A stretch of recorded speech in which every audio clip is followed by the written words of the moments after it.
Only human error can hold us back. Welcome to Hortonville High School. The DC Everest Evergreens are on the air. We're about 10 minutes away from kickoff. I'm Chris Conley. Welcome to our Zaleski Sports coverage. Tony Hollander to my left will be kicking off shortly. Tony, the Evergreens got within a touchdown a week ago. You were on team onside kick. I was on team kick it away. And the Evergreens never got the ball back and came up 7 points short against Wisconsin Rapids. So they've got to kind of get that bad taste out of their mouth tonight. Absolutely. Obviously, every coach, you know that the decisions are not easy.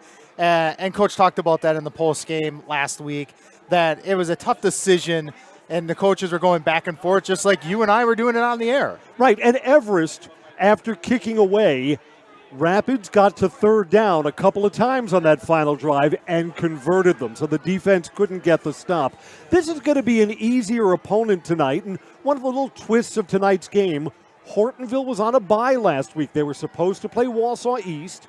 They had an opponent cancel on them. When you were playing high school football, did you have any buys during your time playing varsity, and how did it work out? I mean, 2 weeks off is unusual in a high school football season. Yeah, I don't recall having a bye per se. I mean, maybe there was an extended time that I can recall was going from the end of the season to playoffs. That would have been the extended time frame in here. But having that extra week off, I mean, obviously coaches sometimes do not like that because that breaks their rhythm. They're used to going into practice hard, practice light. Right. Football is so much a routine. Break down the film, install the new game on pads the next 2 days, and everything is just kind of, it's routine, and then the bye upsets that. For Everest fans who are just joining us, we should give you a note right now about next week. The Evergreens were scheduled to be at home senior night against Milwaukee Academy of Science. Milwaukee has canceled. They are not coming up. The Evergreens, at least for now, are committed to scramble and try and get another opponent, although that's an opponent that we simply don't know yet. You follow our Zaleski Sports website, and if there is a game next week over at Steam Stadium, we will have it. Evergreens come in 3-3, looking to get to 5 wins. If there's not a game next week, then week 9 on the road against Wausau West becomes huge. We'll tell you about Hortonville as an opponent. They start a sophomore quarterback. Broden Butson is kind of undersized, only 165 pounds, 5'11". And when the Evergreens have played Hortonville before, Hortonville hasn't had the size to protect their quarterback. We'll see if that's a little bit different this year. Hortonville has 1 win plus the forfeit against Wausau East. So they are 1-4. Their win is over Appleton West, a team that the Evergreens also beat. Everest comes in here at 3-3, and no margin for error if they want to make the playoffs. The color guard looks fabulous. They are gathering at the 50-yard line, and a big crowd here at Hortonville High School is going to come to their feet for the national anthem.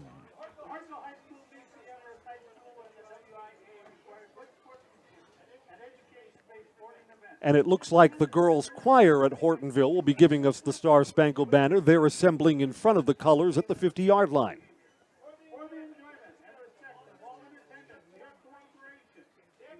You see the Evergreens across the way. They're in their white jerseys, green numerals, black pants. Hortonville is in the home red with white pants and white numbers.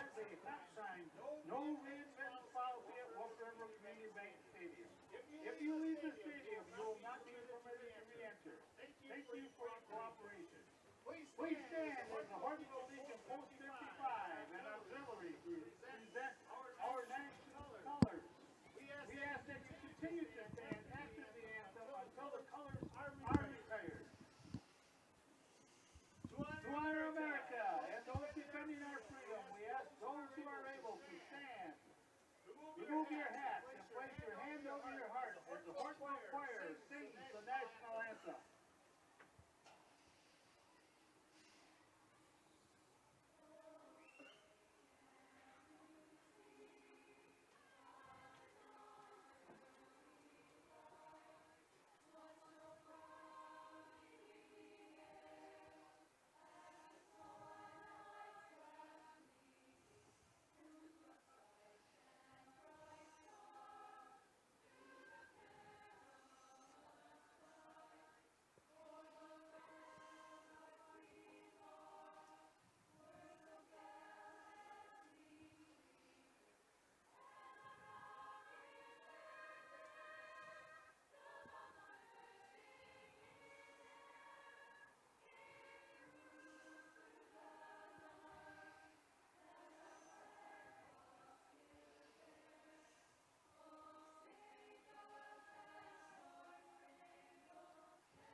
Excellent job for our student vocalists.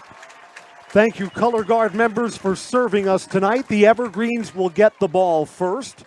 Of course, the big game that everyone's talking about tonight, Marshfield against Wisconsin Rapids. Tony, we were chatting a little bit about that.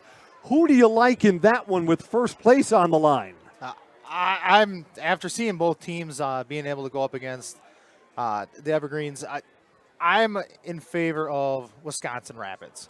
Rapids did a better job running their offense. Their triple option was clicking on all cylinders. Marshfield's at home in front of a big crowd for homecoming. I give a slight edge to the Tigers, but you know what? Tony and I disagree on every darn thing. We actually have, Chris. We've disagreed quite a bit, but that's what's made this year fun. Right. I mean, same game, just seen different ways by different people. Evergreens will be out on the field. They'll get the ball first. Let's see if they can silence what's a pretty big crowd here at Hortonville tonight. We'll kick off Week 7 when we come right back. DC Everest and Hortonville on Zaleski Sports.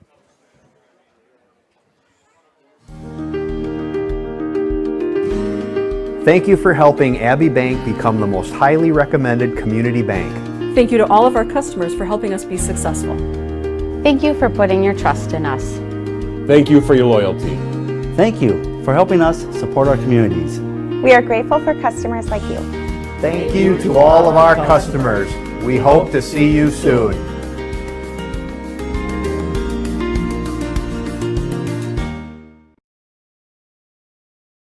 Winter's coming fast, which means it's time to hit the trails. Bill's Service Center has all things you need to stay warm and dry on the trails this winter.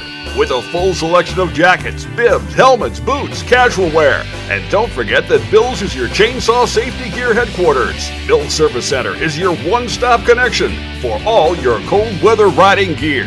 Don't freeze your jingle bells off. Get your cold weather riding gear at Bill's Service Center. Bill's Service Center, where the adventure begins.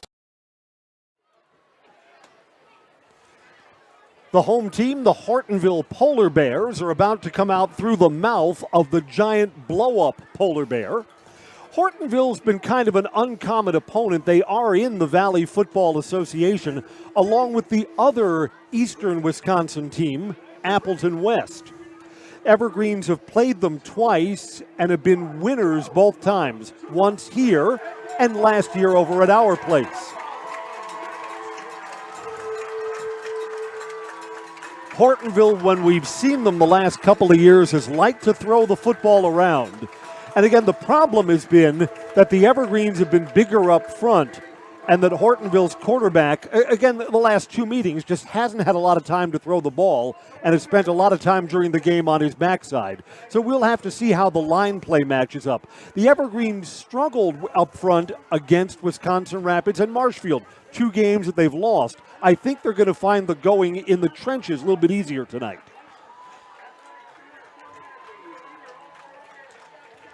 Perfect night for football. Tony and I had a beautiful drive over. The colors are just starting to change. Aside from, well, we wish it was 45 minutes closer from here to there. No wind to speak of. Skies are clear for the last day of September. This is as nice a night as you could ask for high school football. Of course, Chris, we are happy that we were able to make that drive over for those that are unable to make that, after seeing that big crowd last weekend and the support that the Evergreens have behind them. I can only imagine that we've got quite a following back at home. Right, so those who are watching our Zaleski Sports feed, welcome. We're glad you're here. And we know there are always some of the other teams' fans who are in too. Hortonville doesn't have radio or video coverage. So if you found our Zaleski Sports feed and you're a Polar Bear fan, well, may your team have limited success tonight. Ball is on the tee, ready for Week 7 football. Let's light this candle. Line drive quick. Taken by one of the up men. Big hit at the 35-yard line. Evergreens will start with good field possession. That's Brett Gast who handled the ball.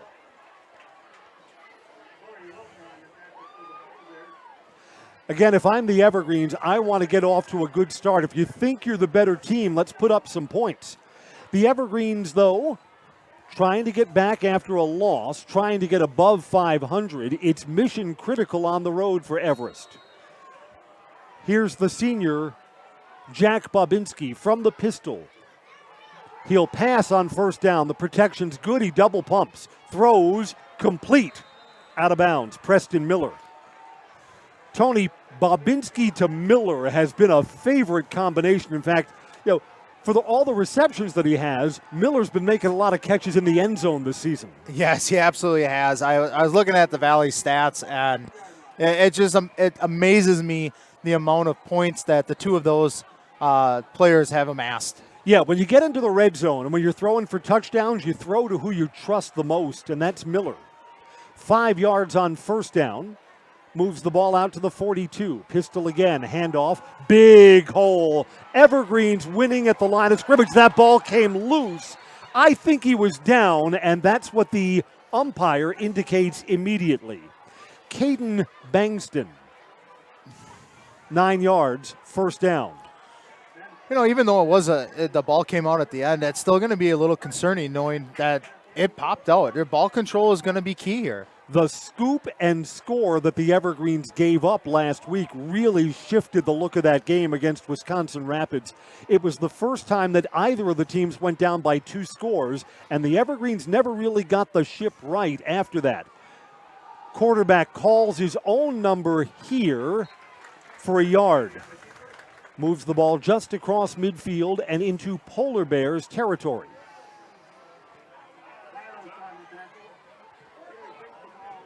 And that's not necessarily a bad play here at this point in time. I mean, early on in the game, we know Bobinski can run the ball and has saved the Evergreens quite a few times with his legs. Now, a week ago, Rapids was just big up front defensively, and the rushing yards were much harder to come by for the Evergreens.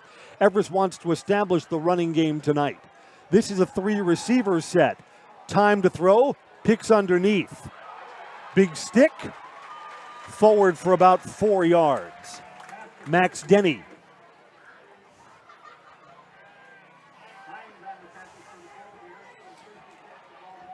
Forward for more than that. You saw that Denny kind of extended the ball out. Give him 5. Well, Chris, we've talked about it numerous times throughout the year. Is this 4-down territory? Yeah, already the Evergreens have the ball in Hortonville territory. Got to get to the 41-yard line. Trips up high. The protection is good. Double pumps, and then it collapses. You know what? The sack probably changes the thinking on 4th down. Evergreens will send the punt team out. What was going to be 4th and 4 or 5 is now 4th and 9.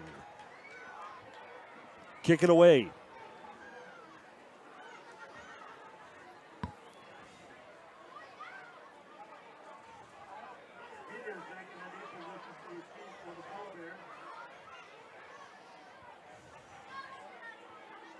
Roll out punt, line drive kick. Bounces sideways to the 21-yard line. Only a 29-yard kick. Hortonville takes over. DC Everest football brought to you by our game day sponsors, Era Pancakes, Merrill Iron and Steel, Ag Country Farm Services, and Wiggly Bar and Grill. All the best amateur volleyball players are at Wiggly Field. Let's see what Broden Budson, the sophomore quarterback, does. Again, the Polar Bears like to fling it around. 1st and 10.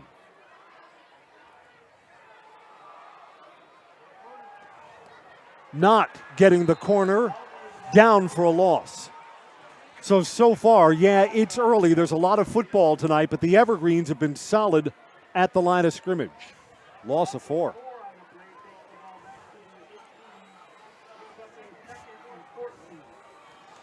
You just look at the roster. Hortonville's got a lot of kids out for football, so that's great to see when you have numbers. But the number of sophomores and juniors who are on the varsity roster just tells you that Hortonville may be a year or maybe 2 away from playing their best football.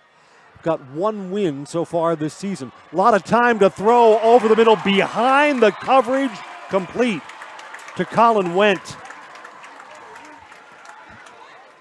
You know, Tony, it seems like once or twice in every game, one of the receivers gets behind the Everest secondary and it goes for a big play. Sure happened there. Yeah, absolutely. And you got to give the credit to the offensive line on that one. They gave that quarterback a lot of time to be able to pick apart, and that was not his first choice. 25-yard reception. And just, Tony, from your time as a quarterback, the time that a high school quarterback goes through the regressions and finds a second or a third receiver, this is fumbled, and the Evergreens have it. Something good for Hortonville, and then something bad. A turnover at the 42-yard line. The Evergreens get the ball back. Just to complete the thought, the times that a quarterback rolls through and finds a second or a third choice for a receiver, you got to have a lot of time for that, and the quarterback's got to have a lot of presence in the pocket.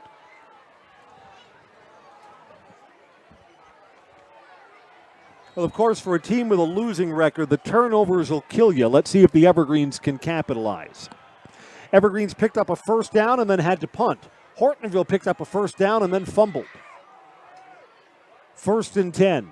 Bobinski, pistol, quick drop to the flat, complete. Hortonville, the defensive player there, came off his block, and that pass is complete, but for a loss of 2. And the defensive pressure on that one, right on the corner or the outside, that's not an easy play because he's got to defend. He's got to get through his defender, or excuse me, the offensive player, the wide receiver there, and then also make that tackle. Hortonville has not been sending pressure, so they've been dropping back into coverage. They're counting on their front 4 to get some pressure on Bobinski. So far, they haven't, but there are extra defenders once you're trying to throw downfield. 2nd and 12. Sneaking up. Handoff. Caden Bangston did not get back the lost yardage on the reception. Gain of 1. Third. Yeah, the Evergreens are behind the chains. 3rd and 11. I thought he got back to the original line of scrimmage, but I guess not. So the Evergreens are trying not to squander the first turnover of the ball game. In the DC Everest offense memory bank, they've picked up a lot of third downs and long over the course of the season. Not impossible. Trips to the near side. Bangston will be a blocking back here for Bobinski. Looks like extra pressure is coming. Steps up, throws to one-on-one coverage, overthrown, and the receiver was open. Flynn Huffman had separation. He had 2 steps on the defensive back in one-on-one coverage. Looking over to the sidelines, the Evergreens kept the offense out initially, and now comes the punt team. They'll try and pin Hortonville back. So it looks like the turnover does not hurt the Polar Bears. Evergreens instead opt to play a field position game here. Quarterback got a throw here to one-on-one coverage, complete. And the Evergreens on the fake punt converted. Jaden Zoich.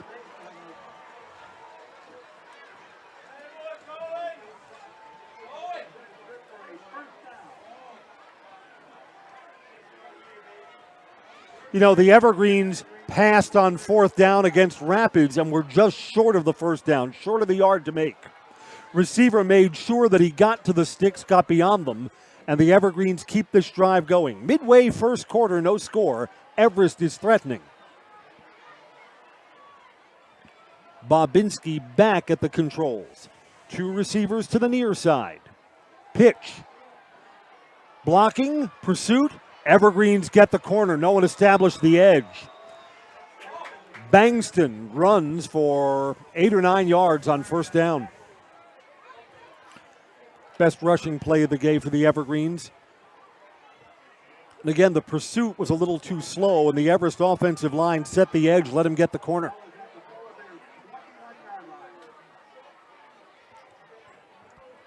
I went back and looked at that fake punt, and the punter did a great job of leading the receiver there, making sure that it was either him or nobody else is going to get that ball. So great job on the defensive special teams there, or Everest special teams. Evergreens play small. This is Blake Bangston, first down. Into the red zone we go to the 17-yard line. Zaleski Sports has 10 games that we're streaming tonight, so it's a busy evening of football. And we know there's a lot of interest in the Marshfield Rapids game. Raiders and Tigers will attract a lot of interest. If you're checking in on the Red Zone channel, I'm Chris Conley and Tony Hollander. Evergreen's got the ball at midfield after a Hortonville fumble. They kept this drive going on a fake punt on 4th down, and it's 1st and 10 now from the 17. Fake the jet sweep, quarterback keeps it. That's Jack Bobinski for 3 yards.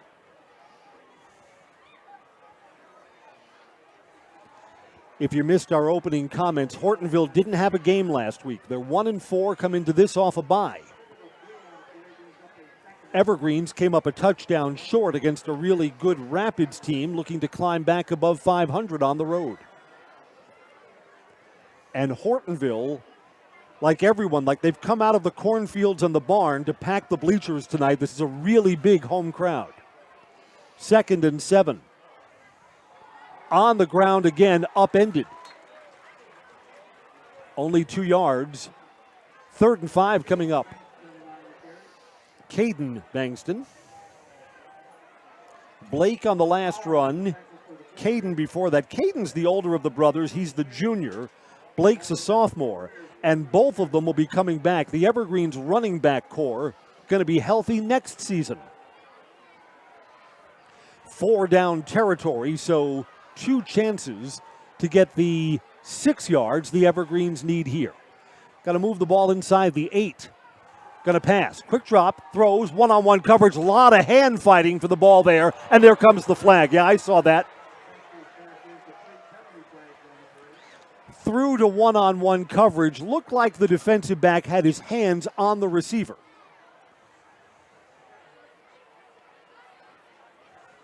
Tony has a background as a high school football referee. The Zebras get all of these calls right. Of course they do, Tony.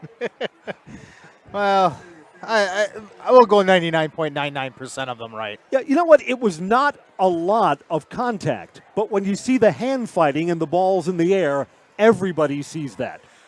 Yeah, I mean, sometimes it doesn't take much to get that call. If it's a big impact to the play, which in that case it definitely would, because did he have the opportunity to catch it? He did. 1st and goal from the 6 after the penalty. Blake Bankston. He'll get inside the 5, but not much closer.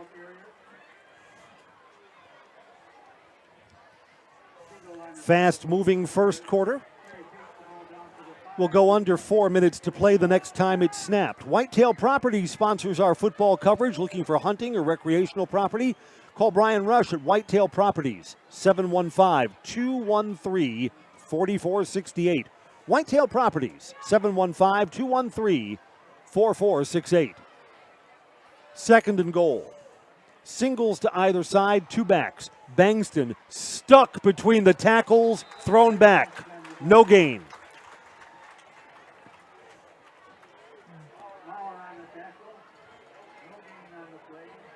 So, Chris, you already mentioned it, but you got a fast-moving first quarter. It is just flying by with just under 3.5 minutes left to go. Evergreens have been comfortable keeping the ball on the ground, and nothing churns up the clock like in high school football, like establishing the running game. This is 3rd down. Definitely taking a little bit longer time with this one. Yeah, you know what? The Evergreens are late breaking the huddle. They're going to have to hustle to get this play off.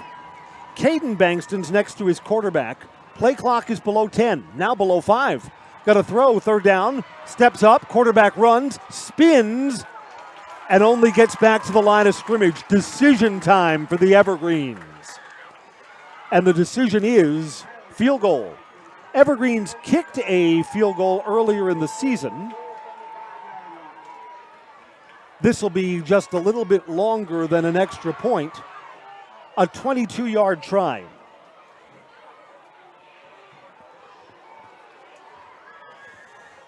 Gabe Golbach from straight on, no wind.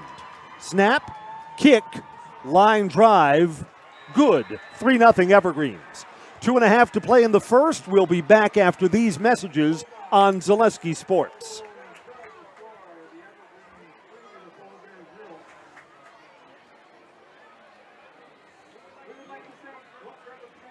Cropping Central, conveniently located between Edgar and Stratford on County Road N, 715-352-2843.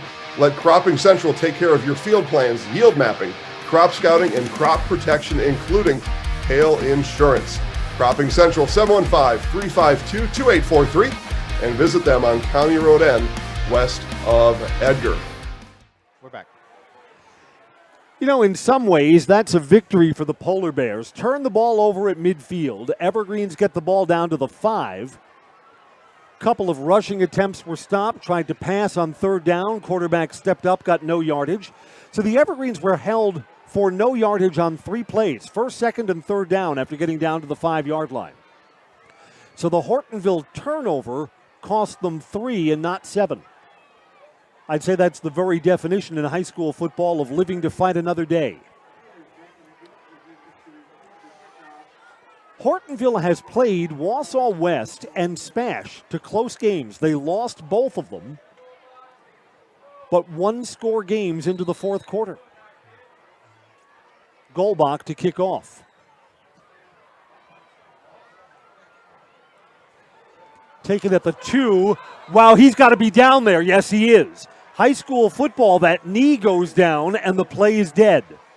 So that's unlucky. Start back at the 3-yard line. Well, we'll see how Hortonville responds. I would imagine that they're going to probably run it on this one right up the gut, just trying to get something here. But as we saw last week is that the Evergreens did a great job of just closing in and not allowing anything inside the tackles. Everest coaching staff just to our right saw right away, yeah, that knee was down. Quarterback will get the ball in his own end zone on 1st and 10. 97 yards of real estate ahead of the Polar Bears. Throw it out on a slant. It's complete. And you know what? If Dylan Neuendank doesn't come up and make that stop, that goes all the way for a touchdown. 17-yard completion. Yeah, I've noticed this over the years of covering high school football. When the team has an extra long field, I mean, you've got to get 1 or 2 extra first downs, and a lot of times that's a tall order for a high school football offense. Like the Polar Bears here only have the ball out to where it would have been. But you know what? 2 positive plays. Levi Strange got 9 on first down. That's about as close as to a first down that you can get without getting a first down. 90 ticks left in our first quarter. 3-0 Everest. Second and very short. You take a shot downfield here. Snaps a little bit high. Wow, no one held the edge for the Evergreens, and this goes forward for 15 yards. Gavin Voller, Jr. Again, most of the skill players are underclassmen.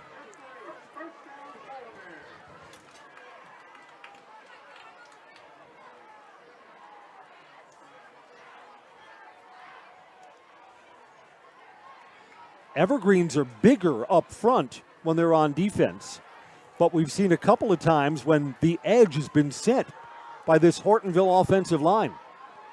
2 receivers down low, 1st and 10. Handoff here, not as much between the tackles, couldn't get outside. 2.5.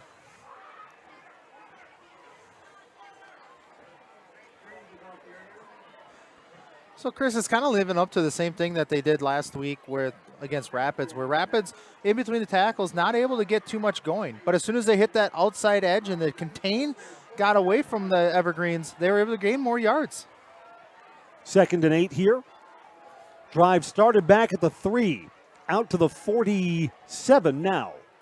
From the pistol again. Play action, slant over the middle, complete. First down. Evergreens need to tighten up on that. That slant looks like it's going to be there all night. Cameron Cronus. Maybe 1 or 2 plays left in this first quarter of football, and Hortonville's putting together the best drive of the night.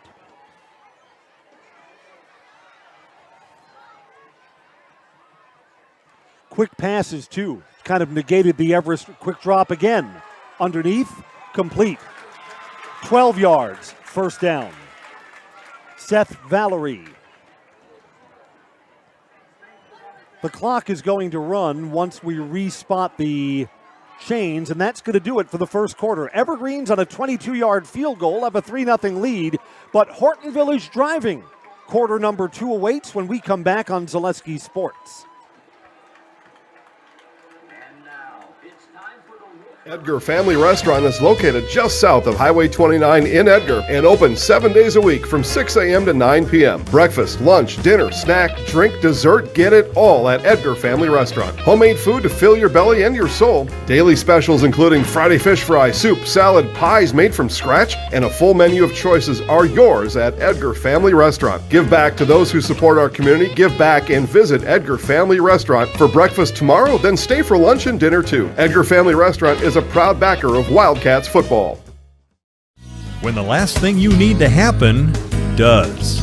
One of our 16 mobile service trucks from Sherrill Tire and Service Center can keep you rolling and growing. Sherrill Tire and Service Center, your locally owned farm tire specialist. Sherrill Tire and Service, keep growing and rolling with us. Find your location at SherrillTire.com. Second quarter begins, and the Everest defense is kind of back on their heels. Hortonville's moved from the 3 all the way into Everest territory to the 33-yard line, 1st and 10. Picked up 4 first downs on this drive. Chris Conley, Tony Hollander from Hortonville. Welcome in Everest and Polar Bear fans. 3-0. Roll out, throwing back the other way. Receiver open, needed a better throw. I'll tell you what, the Everest defensive secondary has looked porous. Got to make adjustments there. And that one's, going back to being a sophomore, just putting a little bit too much on there, although it did a great job of being able to lead his receiver, and make it only where his receiver was going to get it. Yeah, the Evergreen's more lucky than good that it's 2nd and 10. Put that one in the right spot. It's a touchdown and a lead-changing play. On the ground, got the edge. Pushing forward, first down. That's why you keep those legs turning. Levi Strange, he's only a sophomore. To the red zone. Can the Everest defense stiffen? Giving up a lot of yardage on this drive here.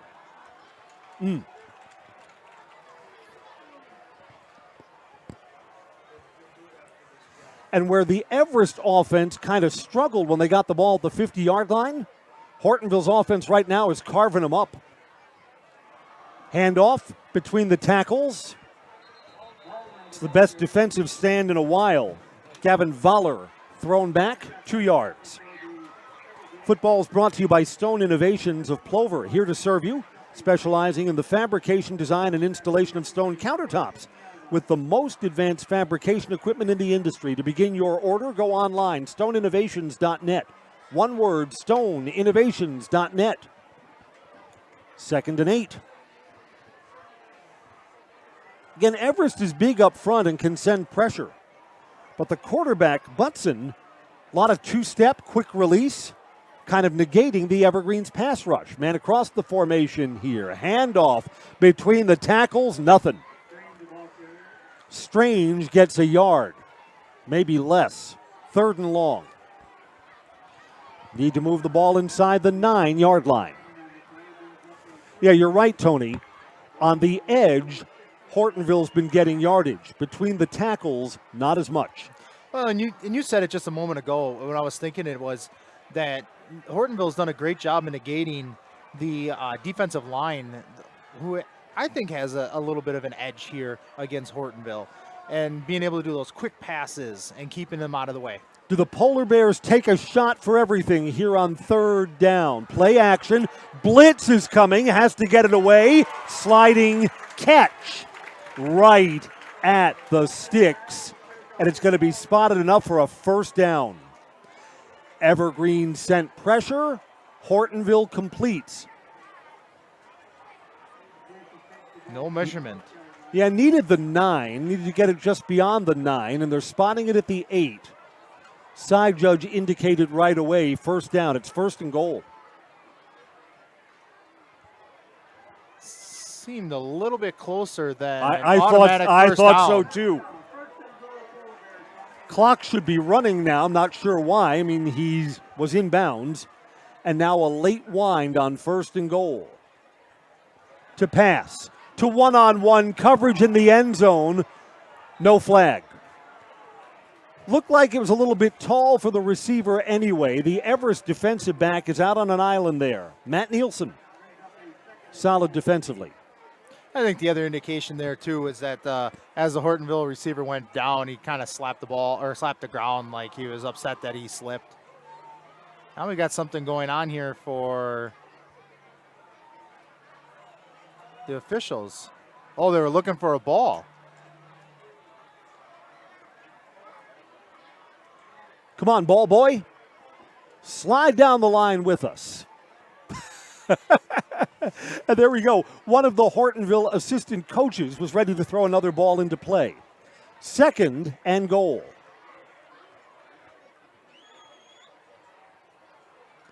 Only one receiver trying to get the edge inside the 5, 3rd down. That time it was a great job of the inside linebacker, or what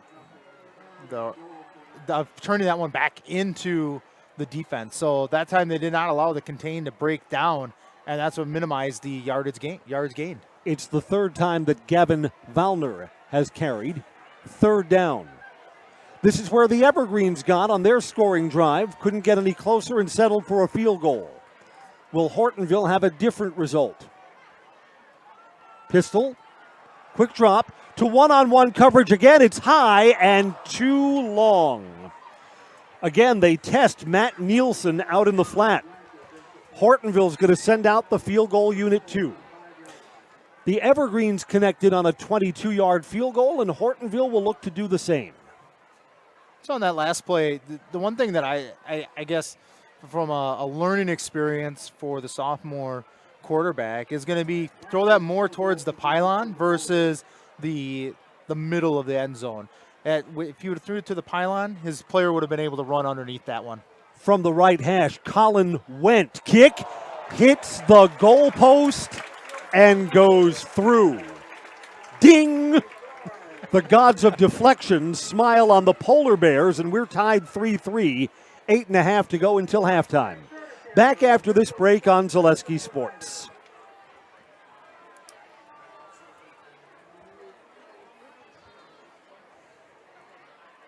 For years, our Store Innovations customers told us they love our countertops, but only wanted to deal with one company for their entire kitchen project. Well, we've heard you. So now Store Innovations can give you a brand new kitchen with the same high quality products, selection, expertise we've been giving you for years. And now we can give you that brand new kitchen in just 1 week. After sitting down with our designers, picking out cabinets, countertops, and flooring, it will only take us 1 week to install everything. Store Innovations, new kitchens in just 1 week. You know, that drive started all the way back at the 3-yard line. Hortonville went 96 yards and settled for a field goal.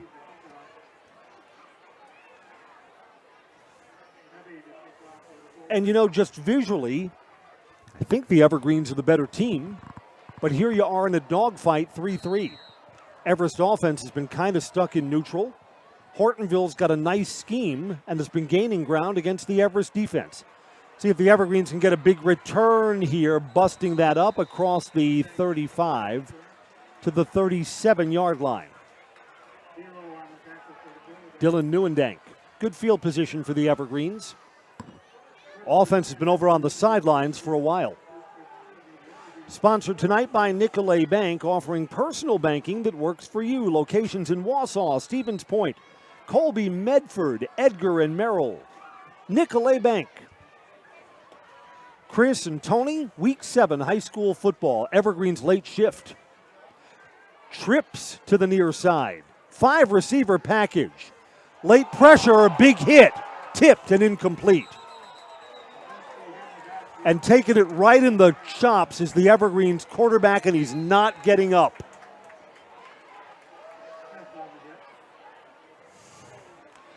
What I don't like about that is that I think Bobinski fell backwards, and I think it's his helmet or his head that hit the turf there. So you immediately think, is that a head injury, as he was stuck as that ball was released?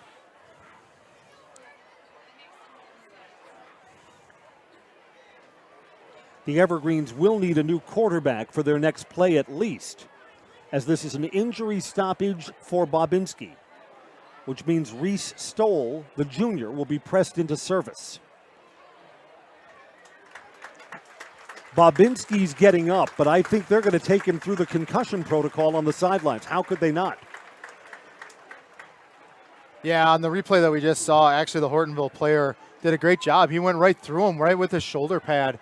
Nothing wrong with the hit in that regards, but certainly something that, Bobinski has not been injury-free in any of the games. He's been hit quite often. We've seen a couple of times, where Bobinski's been staggered by big hits. First one tonight. Reese Stoll now on 2nd and 10. Stoll's capable. The Everest offense doesn't suddenly get stuck because of Reese. Here's a pitch. Bangston didn't get back to the line of scrimmage. -1, 3rd and 11. So this game immediately looks different as the Evergreens' backup quarterback is in. I'll tell you this, that earlier in the season, again, Bobinski was a clear number 1, but they thought that Stoll would get ample playing time because Stoll is a running quarterback, kind of find that seam and turn things upfield. Boy, when you're the backup, you never know when the bell might toll for you. Here it is. Yeah, and everybody's got to be ready on the line. I mean, with today's game and the way that they deal with concussions and just the hesitancy on it, you've got to be ready to go. Right, Bobinski may not be coming back. They're going to ask Stoll to pass here, and the Evergreens, I think, are going to take a timeout. They are. The 4-receiver package had 3 up high, 1 down low. It's a 3rd and 11 with 7:42 to play until halftime. We'll come back after this break on Zaleski Sports. What Heartland Farms is a large potato and vegetable operation. Who Heartland Farms is a group of hardworking, dedicated people who have a common vision. Heartland Farms is an accumulation of individuals who came from family farm backgrounds, grew up on family farms, and now have come together as one larger team to own and manage a much larger farm enterprise.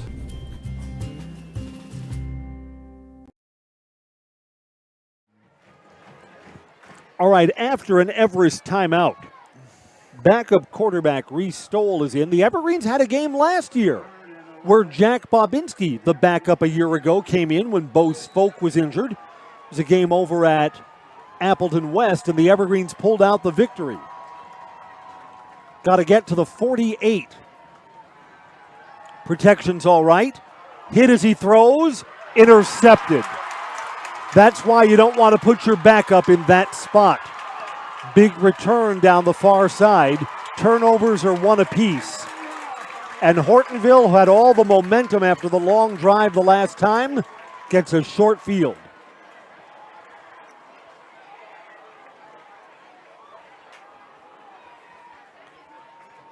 Intercepted by a junior, Peyton Ross. There might be yards or something afterwards. Yeah, penalty marker came in. This is after change of possession. Hortonville's going to lose some of this field position.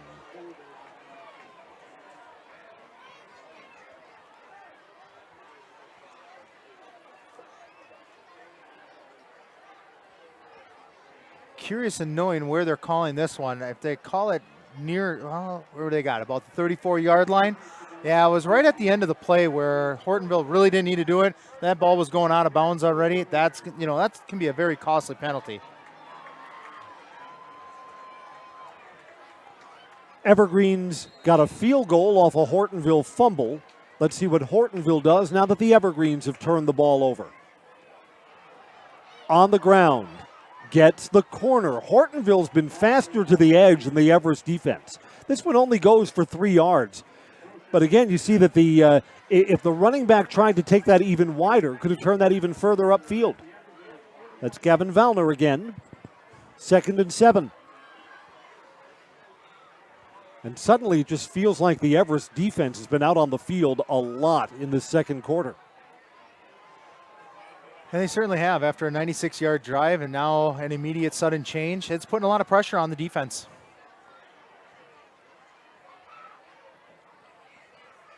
Throw intercepted, so the teams will trade turnovers.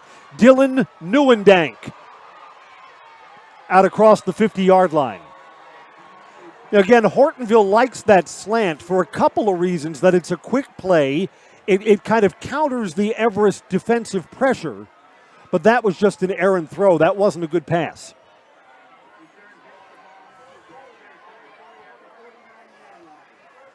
See who comes out at quarterback. Here comes Jack Bobinski.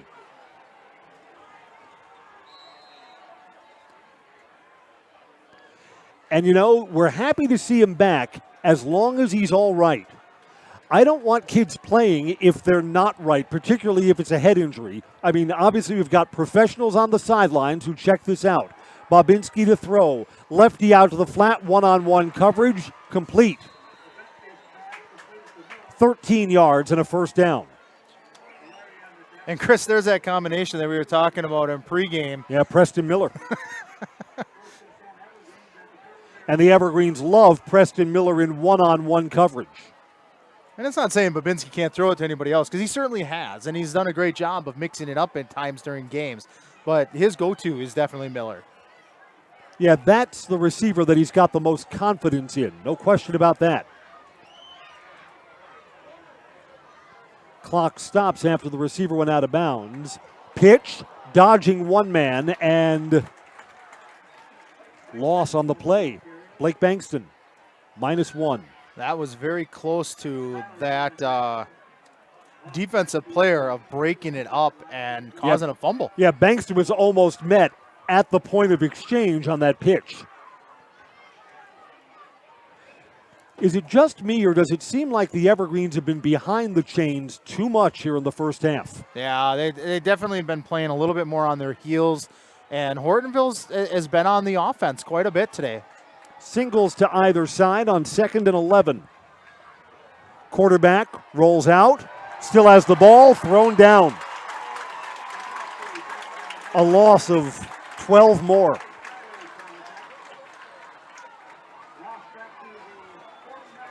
Third and 21.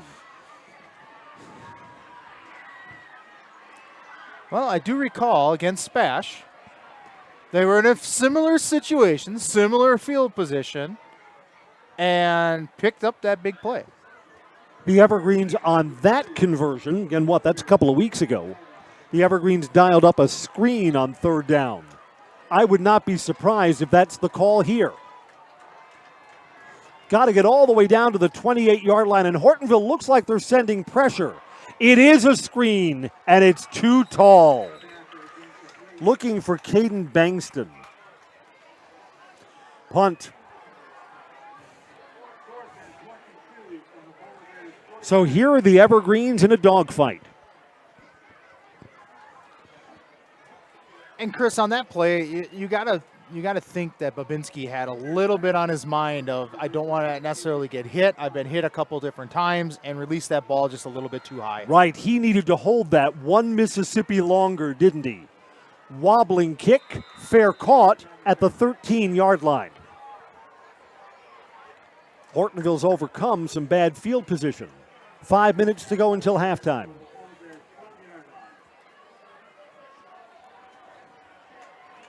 At halftime here at the field, the Hortonville Marching Band will perform. And for our Zaleski Sports viewers, DC Everest Hard Knocks, Episode 4, which dropped earlier in the week. It has already had a lot of people viewing it through our Zaleski Sports site.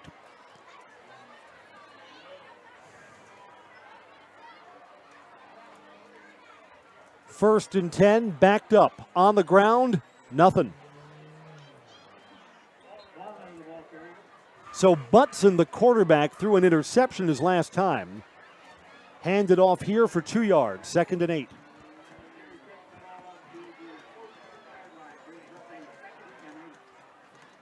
There have been no 3-and-outs in this game. Evergreens would love to get a defensive stand and get good field position for a final possession in the first half. Hortonville would like to chew up as much of this clock. They will get the kickoff after halftime. Jet sweep. Got some blocking there, too, short of the first down. 3rd and 3 coming up. And there we were talking about, getting that outside contain and not allowing it to get out there. Hortonville definitely had the lineman there, but Everest did a great job turning that ball, forcing that ball carrier to go back inside, and that's where all the defense was. Right, when I first saw that jet sweep, it looked like there was a convoy out in front. Yes. Everest fought through that. 3rd down. Everest defense looking for a stop, and Hortonville will take a timeout. Why don't we take one, too? 3rd and 3 when we come back. Tied 3-3 on Zaleski Sports. First things first with Mid-State Technical College. Dual credit programs earn you college credit in high school. Then choose a path that suits you. Use your skills to start your career or transfer to a university to continue your degree. Choose a new career. Transition easily and quickly by upgrading your skills. Or continue your education with dozens of classes to get you on your path. No matter your stage of the game, your first move is Mid-State Technical College.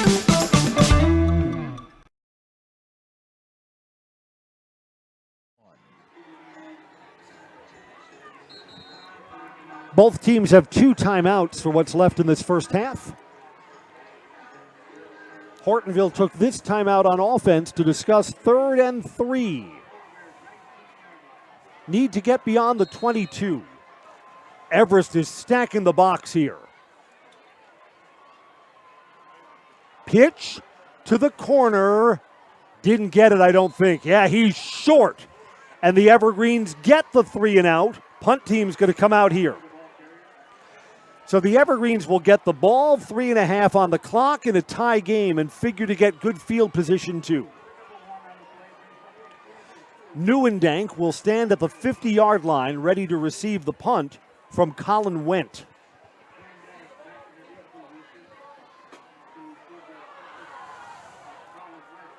Hortonville happy to let as much clock run before they kick this away. Under 3 to play until halftime.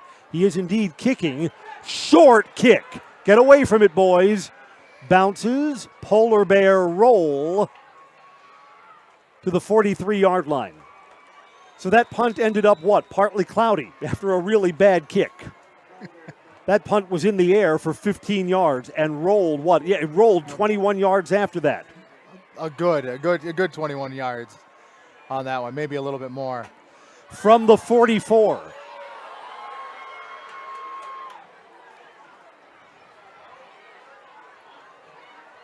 The Everest offense has not done much. Hortonville leads in total yardage in the first half.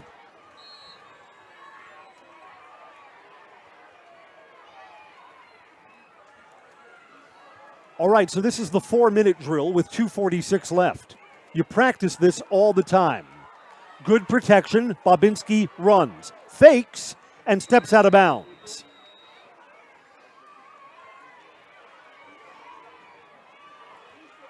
Only 3 yards, but preserves the clock.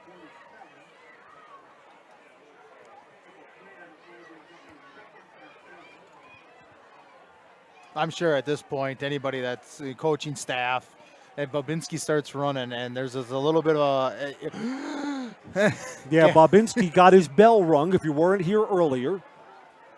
Came out for one series, and now is back in. Good protection again. He'll step up. He'll run again. Dodges a tackle. Bobinski's got a lot of room in the center of the field. Thought he was going to slide into the red zone.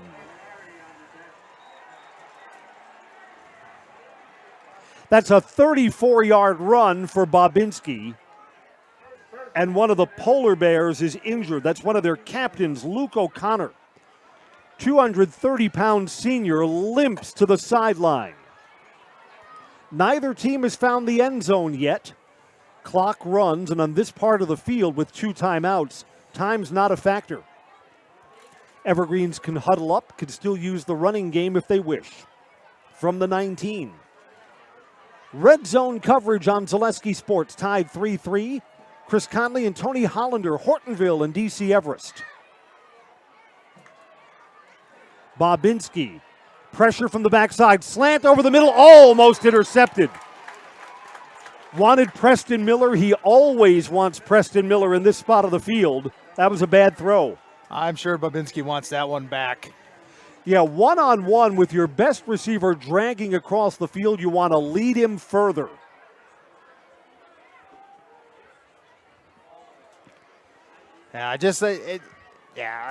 Unfortunately for Bobinski, just threw that one right behind Miller and just wants to lead him a little bit more.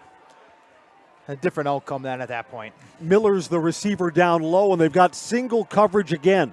Huffman is up high. On the ground, this looked like a botched exchange. Forward for 3 yards, Caden Bangston holds on to the Duke.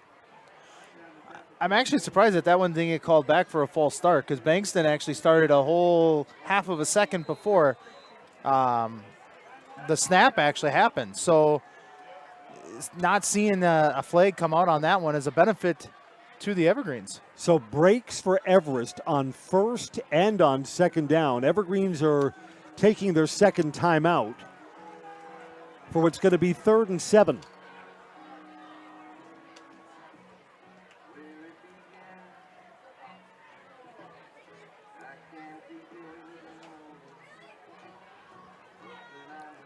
I'm looking over at the injured Hortonville player from earlier in the sequence, Luke O'Connor. They're taking off his shoe and look like they're retaping him. See if O'Connor returns in the second half. I think he is. That shoe is back on. Got him over at the athletic trainers table in front of us.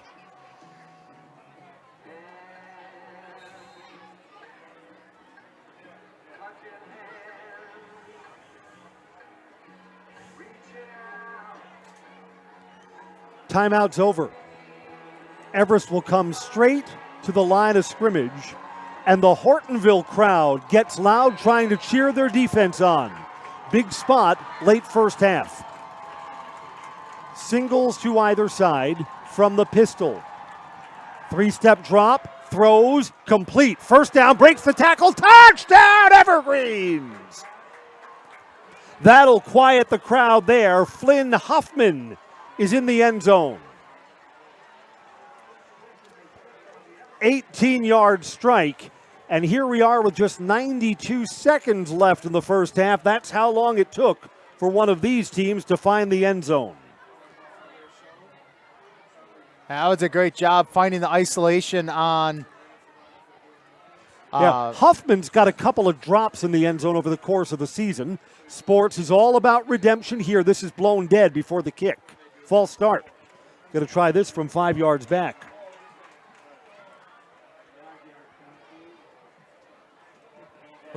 With the leg that the Evergreens kicker has, I'm not too worried about the second attempt going through though.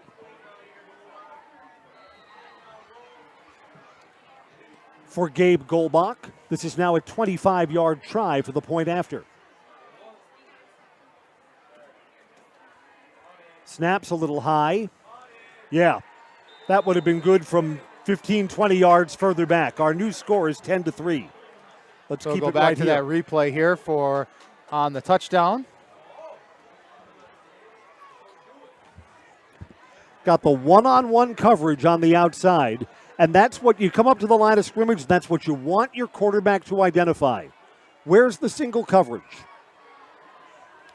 Bottom part of your screen. Huffman. And breaks the tackle, too. Could have been stopped at the 5. Was able to spin out of that and get to the pylon. 10-7. 10-3, beg your pardon.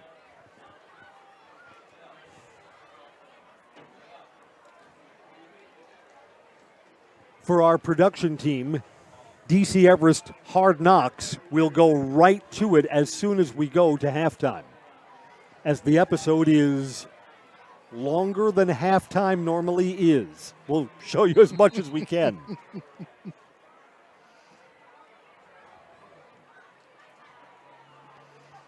Let's see what kind of field position Hortonville gets for a final drive of the half.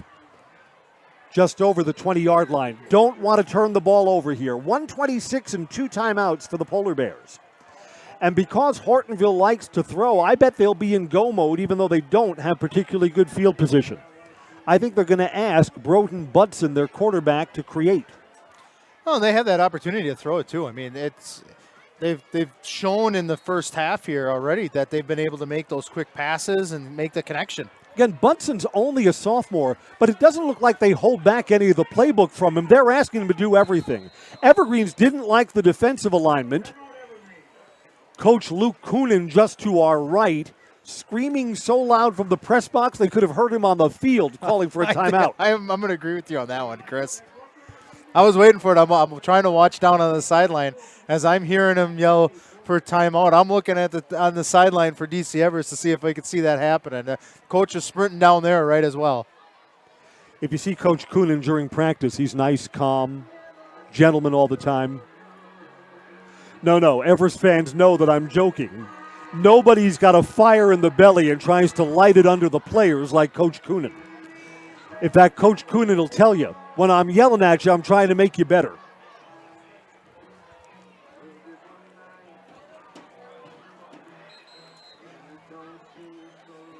Hortonville's turned the ball over twice in the first half. Evergreens turned it over once.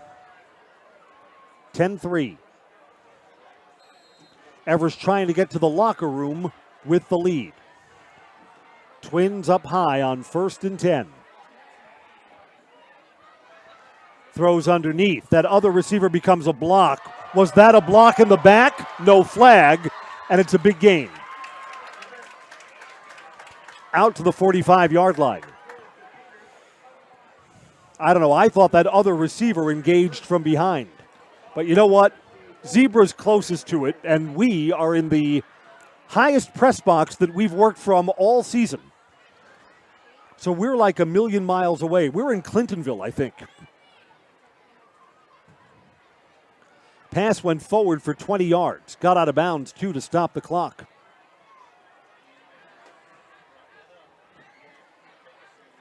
This is not something you see often as a sophomore quarterback changing things up. So yeah, quarterback just motioned to his 2 receivers. Try this again. And again, that's a block in the back, and it's not called. That number 3 on the edge, Winston Peters, saw the back numerals and still shoved on the Everest player. Goes forward for 4 yards. The only difference on that one from what I saw, and I didn't really get a good view of the second one or the first one, but on that second one is that they were constantly engaged in that, and when the quarterback, if the player spins, you're not going to get that call. Correct. Yes. If the defensive player changes his orientation, no flag. 44 seconds and counting. Clock's moving. Design rollout. Blitz coming. That's knocked away. That's going to be an incomplete pass. Evergreens send pressure. Clock stops on the incomplete pass. Tor Fowler in the backfield.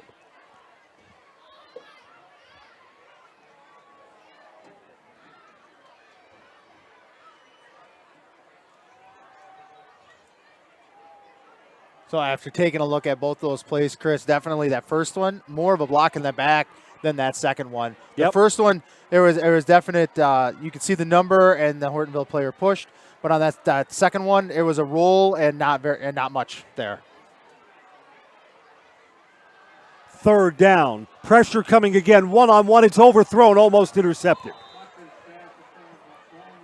More likely that Cameron Sari for the Evergreens is going to come up with the pick. Evergreens put in extra defensive backs. 33 seconds left. If I'm Hortonville, I kick this ball away. I don't want to turn the ball over around midfield. They're going to call timeout and talk this over. With the way that they're throwing it, though, Chris, they may be able to come out with a fake. I mean, Everest pulled it off the first time in the first half here. maybe something in the mind of for the Hortonville coaches? Hortonville's got only one win. And I don't think I want to give up points late in the half. I think I'd like being down by one score, getting the ball first at the third quarter. I get that you want to try and keep the drive going, no question about that. But I don't want to put my team in. They're in a good spot. They're in a playable spot for the second half. Absolutely. I don't want to make the situation any worse. And I think the decision is punt. No, I would agree with this. With the call of punting, at least going in a punt formation as far as we know right now. So I would agree with this, that this is the right call. The Evergreens are not so sure. They don't have anyone drop back to receive this kick.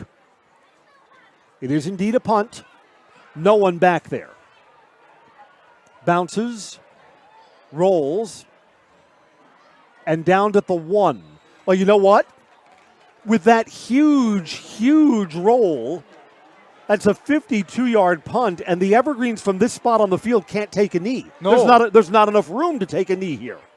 No, I mean, where the officials spotted it, I would say that this is 99 and a half. And 2 footballs, and right. 2 footballs for a touchdown. Obviously, Everest is not looking for that. If they could break one, they'll definitely take that.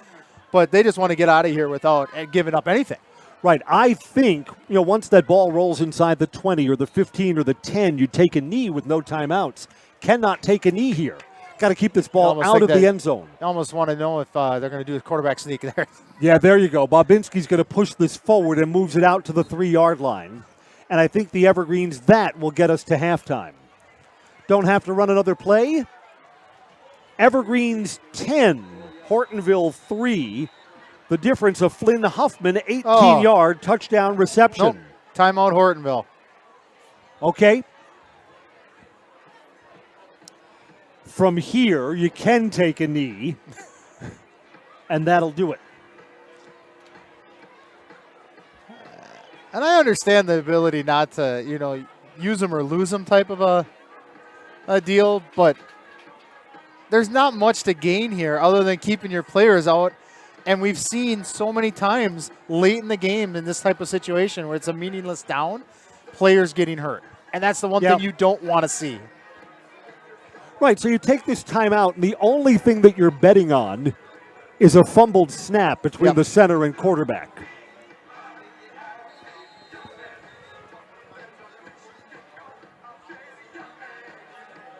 And keeping the officials out there, which are probably getting a little cold.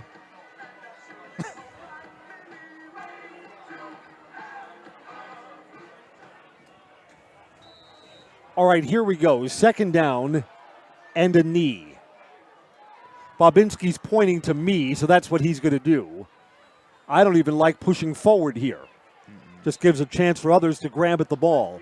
Halftime, 10-7, Everest Hard Knocks on Zaleski Sports. Zaleski Sports Hard Knocks DC Everest is sponsored by Security Health Plan. Security Health Plan, promises kept, plain and simple.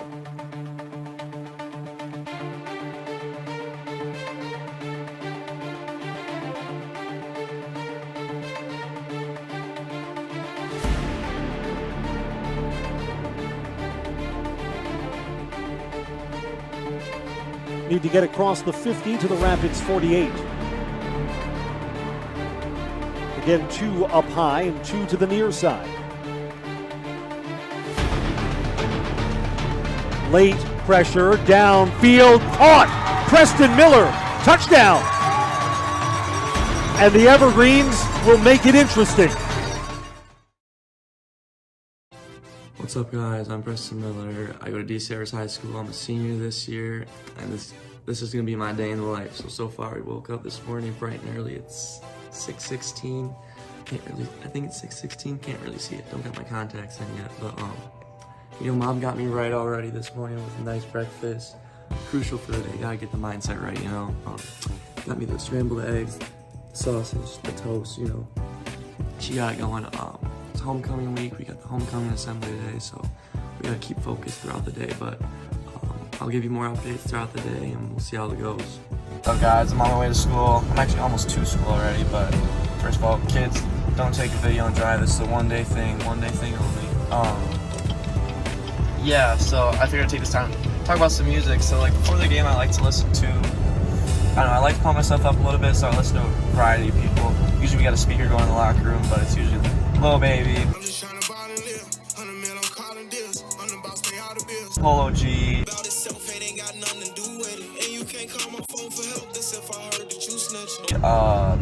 you know, just hip hop artists. 21 Savage is a good one.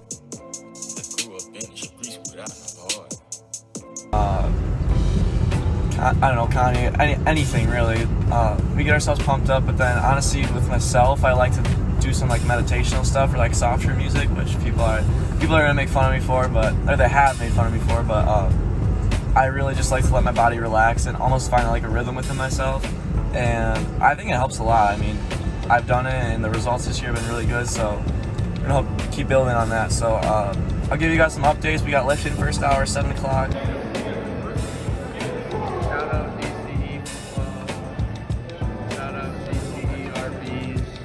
Shout out DCEOL. Shout out DCERBs. Shout out Coach Ponta. Shout out Flynn Huffman, best wide receiver on our team. Oh, damn.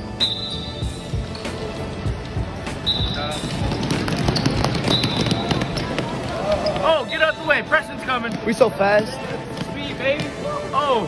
Got it. I beat all day. Oh, what? I beat him. It's my boy Jack Babinski. You know, we ride or die together. QB been throwing me dimes all year. He's gonna give us a little gun show. He's that way. The toes are that way. Yo. I'm here with Nate Nemitz. He's an inside linebacker for us. He's third in the conference for tackles right now. He's doing a great job this year. Nate, thoughts on the game? What are you doing to prepare today? What I'm gonna do to prepare, make sure I drink enough water, get some Pedialyte in me, and you know, bless up. Let God make my path. You know. Let's get the angles. Oh yeah. Look at that. Look at the arms. This is a freak of nature, folks.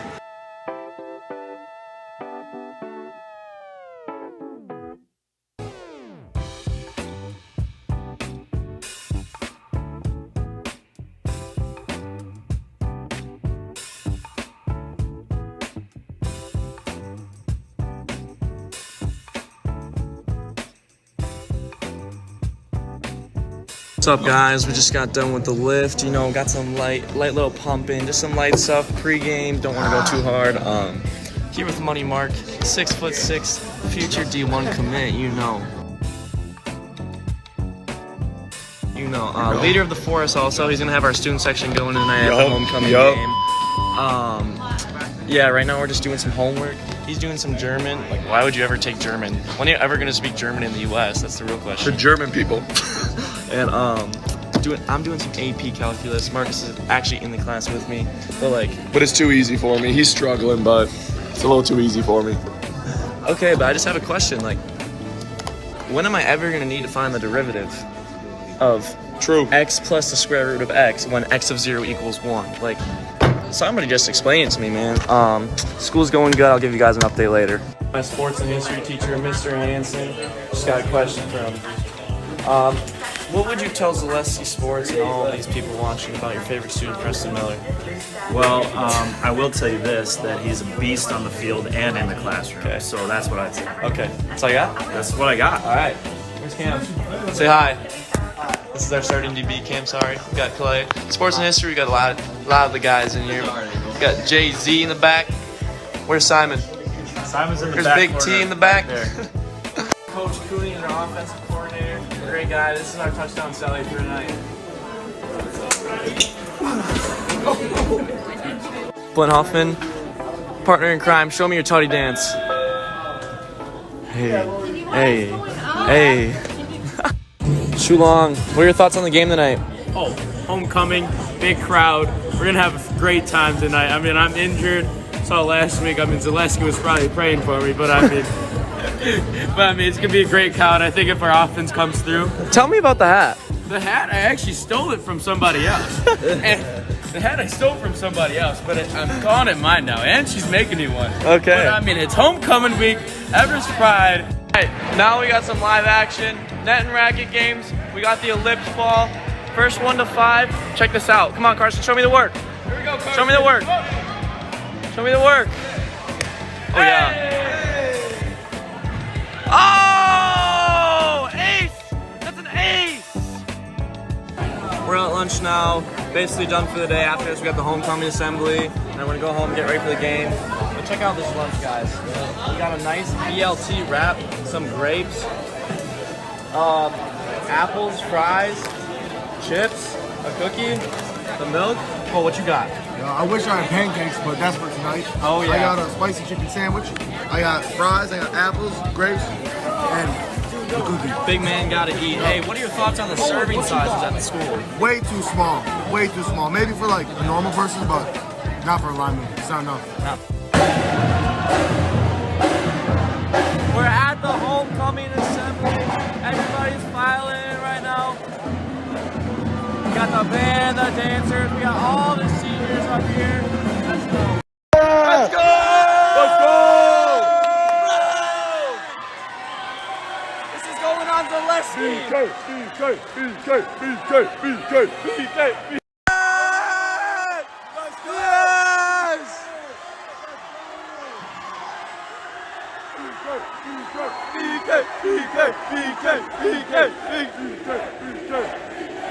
Oh yeah, Brett.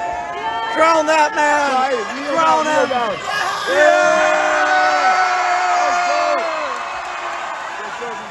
Let's go. Currently at my girlfriend's house. She just came home from college. Shout out my girlfriend. Wanna hit the gritty? Wanna hit the gritty? Come on, hit the gritty. Hit the gritty. Hit the gritty.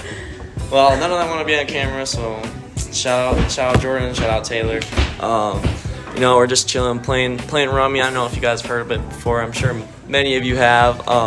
It's a fun card game. We're just staying off legs right now. You know, hydrating, getting the electrolytes in, getting that Gatorade in. And also a little side note, school was pretty light today. I had 33-minute classes. Math makes me want to just drop out. Like, AP Calc is just not fun. It's not fun. Honestly, I have no clue what's going on in that class.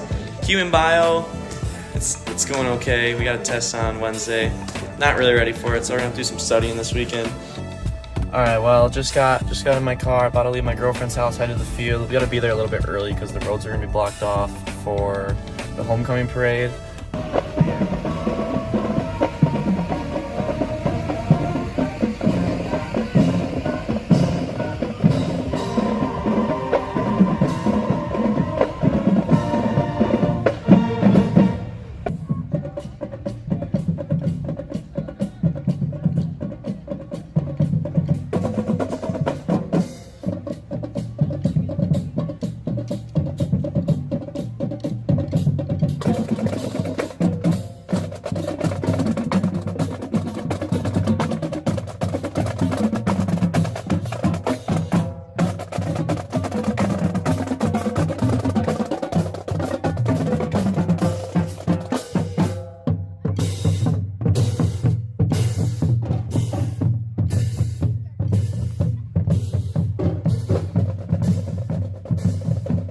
Talked to my parents, talked to my grandparents. They came from 2 hours up north to come watch this game. So it means a lot to me, and being able to know that they're here to support me just really drives me to do well, and we're gonna play hard. So really excited. I've had just almost like anxiety, adrenaline just like running through me. I know this is a huge game. We can get into the playoffs if we win, and just super excited to play and show out in front of a big home crowd and lots of people. So really excited. Mentally and physically, we're ready. Had a great week of practice. I'm here with Max Dene. He's tight end wide receiver, and I just got one question. That's, what's your focus coming into this game? Focus is to hit all the assignments and execute as a whole. All right, good. How excited are you? Or like, what are your emotions right now? Honestly, I'm pretty nervous. Like, this is a big game. Like, we got to come out swinging. Bankston, starting running back. I'm gonna get his brother too, but I don't know where he is. What are you looking for tonight when you run the ball? I'm just looking for the holes. Our linemen are going to do their job. We're going to push the defense back, and we're going to run it inside. And we're going to come out with a dub, and then we're going to have a lot of fun tomorrow at the dance. Oh, yeah. Show me your best dance moves.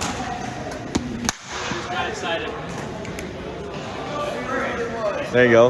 There you go. You saw it, folks. Jack gonna bust it out at the dance tomorrow. Let's go, baby. It's game time. It's game time right now. It's game time. Jack's trying to get his belt on for the last 5 minutes, but it's game time. I'll update you guys after the game.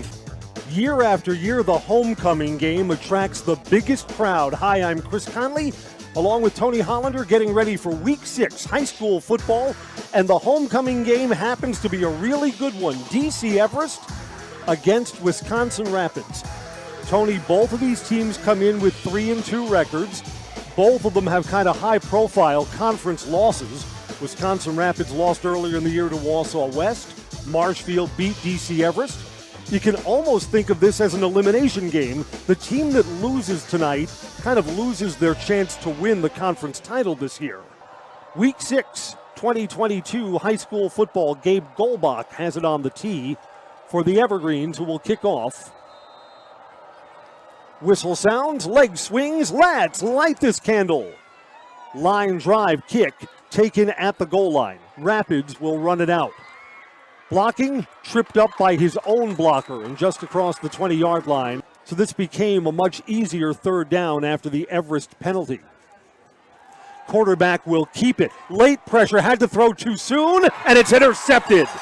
There's the first turnover of the game. They're going to say that's incomplete. Hit the ground. Hit the ground. Fourth down. From the 17, here's a 27-yard try. No wind. Snaps a little low. Kick to the uprights is no good. Wide left. A short field. Rapids goes from the 49 to the 14 and then rolls snake eyes and gets nothing. Two receivers up high to throw. Lefty to one-on-one coverage. Got a step. It's caught. Touchdown, Evergreens.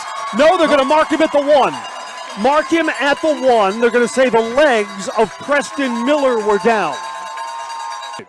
Bobinski under center keeps it himself. Senior in the end zone. Touchdown, Evergreens.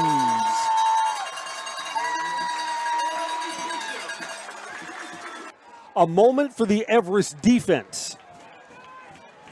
Crowd begins to make some noise here at Steam Stadium. They'll give, the quarterback will keep it. The pitch, he didn't get it. Evergreen strung that out. Rapids is 2 yards short. Put a running back behind the quarterback under center. Evergreens load the box. Quarterback will throw one-on-one behind the defense. That's the danger of the triple option. Everybody creeps up. You get a receiver behind them, and you get a touchdown. There's the equalizer with 5 minutes to go until halftime. They're in Everest territory. Evergreens wanted a timeout, didn't see it. Quarterback rolls, throws to one-on-one coverage. The receiver's all alone. He is chipped out of bounds inside the 10-yard line, under center. Handoff, goal line. Is he in? Touchdown on second effort. Straight drop, late pressure, finds the open man. Big gain coming here for Caden Bangston. That's where the pressure came from, and the Evergreens had dialed up the perfect play. Bangston out of the backfield, down to the 30-yard line. And that is one of those, what we would call a pop pass later when I was a quarterback, and that was great. Running back right onto the backfield, coming in for that pop pass and finding itself wide open. 36 yards down the field. Actually, Bankston does a great job of blocking right off the bat, and then it keeps going right off of it. Yeah, and you know what? The trips up to the other side of the field attracted a lot of defense. That near side, a lot of space to operate. On first down. Back to Blake Bangston for 2.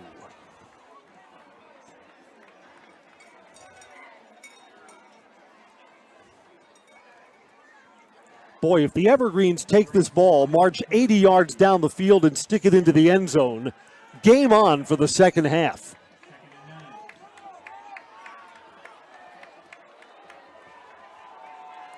But again, it's the Evergreens who have to accomplish something, trailing 14-7. From the pistol, singles to either side. 3-step drop. Protection's good for the moment. Out to the flat, caught. Hoffman sheds a tackle, cuts back to the 10, to the 5, and down to the 4-yard line. Evergreens have another play called right up to the line of scrimmage. Quarterback may keep it here. Yeah, Bobinski's second effort. He's shoved on and he's in. Touchdown, Evergreens! Second half. I'll tell you, I mean, we're tied 14-14. You cannot go down by 2 scores in this game. You will not come back and win. Cut back between the tackles. Big gain. Ball is loose. Who's got it? Evergreens do. Fumbled. We are waiting for an indication, and it's Everest ball. Teal Lucas had a big gain and coughed it up. But you got to find some other shot, not the double coverage. You hate turning it right back. Correct, yes. 2nd and 10. Second man through. Blake Bangston, who has also fumbled the ball. Picked up, coming back the other way, and the team's trade turnovers. That's a Rapids touchdown. Carter Christie. Rapids defensive line already has 6 sacks in this game. Pitch back, pursuit. Wow, missed tackles down the sideline. Big game tonight. 1st and 10. Handoff, cut back, cutting back again, still on his feet. A 24-yard touchdown run. Leo Brostowitz. So for the first time, one of these teams has just gone up by 2 scores. Late pressure, downfield, caught. Preston Miller, touchdown. And the Evergreens will make it interesting. That's a 57-yard touchdown pass. All right, so by kicking it deep and not onside kicking, the Evergreens are given a vote of confidence to their defense. The Evergreens are playing this as their defense is good enough to get the ball back for a final drive. They trail by a touchdown. And it is a 1st down for the Red Raiders. Quarterback keeps it, spins. He is short by 2 yards. I think the Evergreens will use their last timeout immediately. They will. Crowd rises, cheering the Everest defense on 4th down. Handoff, Brostowitz, he's got it. And with that, Rapids is going to win the game. Yeah, well, this has been tough for Everest. I mean, you got to give the Rapids line a pat on the back for doing their job. They owned it. They were the ones that, did a great job of clearing the way for the running backs. So, great job, Rapids. Everest, as we talked about earlier in the season, you just gotta put it aside, and you gotta forget about it. You survive it for one day, and then you move on to the next opponent. A lot of football still ahead of this Everest team. On the field with DC Everest head coach Tim Strelo after a 28-21 homecoming loss to Wisconsin Rapids. I give the boys credit. That's a tough Rapids defense. They didn't give up. Thought the offense moved the ball a little better on the 2 scoring drives in the second half. Yes, absolutely. And we got things adjusted, and I thought the kids did well, but we came down to that one big mistake, and that really hurt us. But yeah, I was proud of our kids for hanging in there, figuring things out. We found some weaknesses in their defense, and we were able to adjust, but just wasn't enough tonight. Well, guys, it's Saturday morning. Game did not go as we wanted to. We lost 28-21. It was a tough game. It really came down to about 3 plays. Yeah, honestly, our receivers did pretty well. I did what I could. I had a good game, but I don't know. In the end, it just didn't fall the way we wanted to. We had a couple crucial plays that really hurt us. But honestly, we fought hard, and I was proud of the team of how we fought the whole game. So yeah, thank you to Zaleski for giving me this opportunity, and I hope you guys enjoy. Coming. We so fast.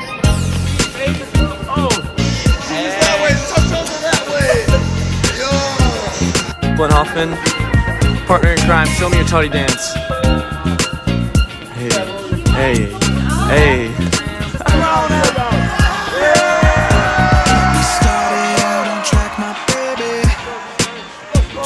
You held on to my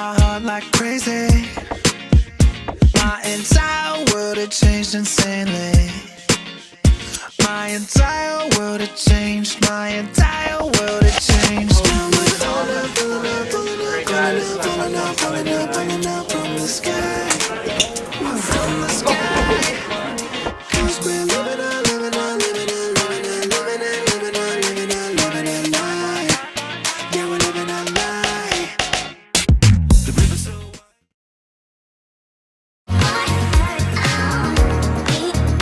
Rich, creamy, and fun. Point Craft Soda. Caffeine free, made with 100% real sugar. From Stevens Point Brewery.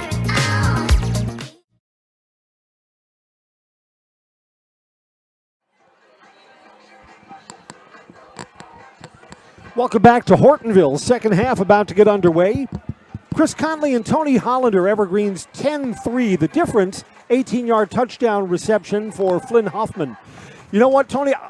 I don't think I can remember a team having more yardage and having only 3 points. Hortonville has moved the ball and doesn't have a lot to show for it. Yeah, they've done a great job of moving the ball up and down the field. And unfortunately, with one costly turnover, overthrowing the receiver, put the ball right back in and not being able to finish the drive. But both teams haven't been able to finish their drive in the first half, except for the one play by the pass for the Evergreens. So it's a game that's going to hang in the balance in the second half, 10-3. In case you missed it, we told you at the beginning of the broadcast, the Evergreens game next week at home, senior night, against Milwaukee Academy of Science. Milwaukee Academy of Science is canceled on us. I don't know, I remember the old days when your word and a contract meant something. The Evergreens are looking for another opponent that right now is a mystery. So follow our Zaleski Sports website. If another game comes on the schedule, we'll have it for you. The Evergreens are set in Week 9 to be on the road against Wausau West. A game, if the Evergreens do not play next week, would have huge implications. We're brought to you by Fleet Farm. Sign up for Fleet Rewards. Get exclusive offers and deals. Earn points and save. 500 points equals $5 in rewards. Plus, it's free to sign up. Start earning points today. Get everything you need at one stop. Fleet Farm. Hortonville down by a touchdown, gets the ball to start the third quarter. Winds calm. It was 60 degrees at kickoff. A little cooler since then. Huge homecoming crowd here for the Polar Bears, trying not to disappoint. Goalbach to kick off. Tumbling, returnable from inside the 5-yard line. Along that far sideline, spun out of one tackle and out to the 30 is Winston Peters. First down there. Polar Bears have turned it over twice in the first half, a fumble and an interception thrown by quarterback Broughton Butson.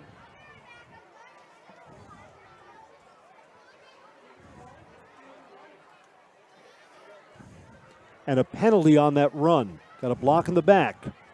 We're going to move the ball back inside the 20. So what was above average field position becomes below average field position.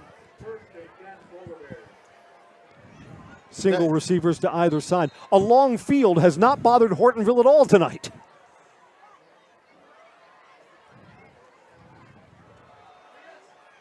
Between the tackles, only a yard for Gavin Vollner. Boy, you know, Tony, too, this is a game that kind of lends itself to halftime adjustments. That was a big, long, 20-minute homecoming halftime. I mean, you can't adjust plays during halftime at the high school game. That's something for college and pros. But you can talk about areas that you'd like to clean up and areas of emphasis. Yeah, definitely. I mean, you mentioned it right there, is that it's not as advantageous, for the teams to be able to adjust, but you will see that they'll talk fundamentals. They'll talk about wrapping up. They'll talk about making the small things happen. And this play busts into the secondary. Evergreens have been vulnerable to big run plays. Goes out to the 42-yard line. Levi Strange. So again, Hortonville overcomes the poor field position. 26 yards.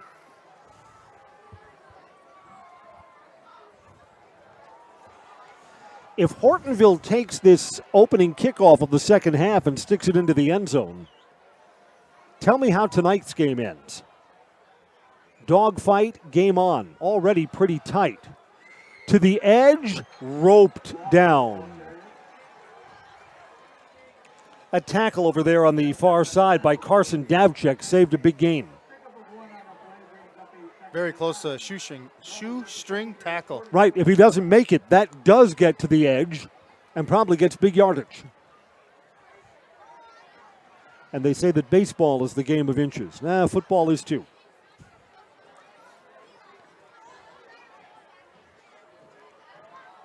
From the pistol with singles to either side.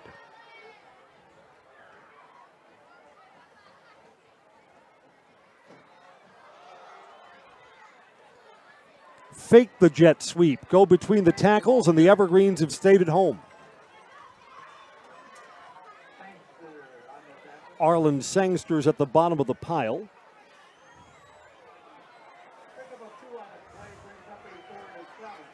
Here's 3rd and 7.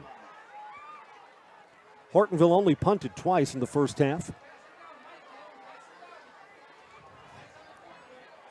Evergreen's defense would love to get off the field in this spot. Single receivers to either side. Got a man in the slot up high too. Evergreen's blitz. Thrown over the middle, caught, not enough for a first down. Decision time. Oh, this looks like a very favorable Miles spot. Silas. Oh, and they're giving him the first down. That's a horrible spot.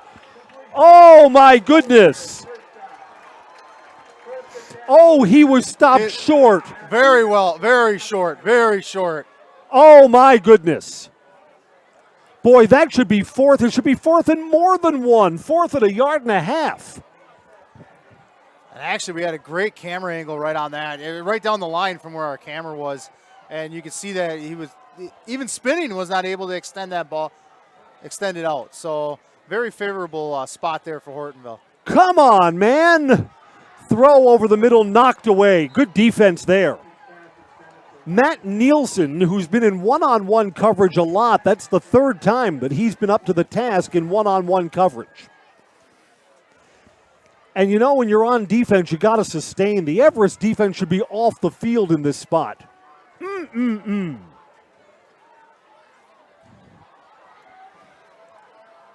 Second and 10.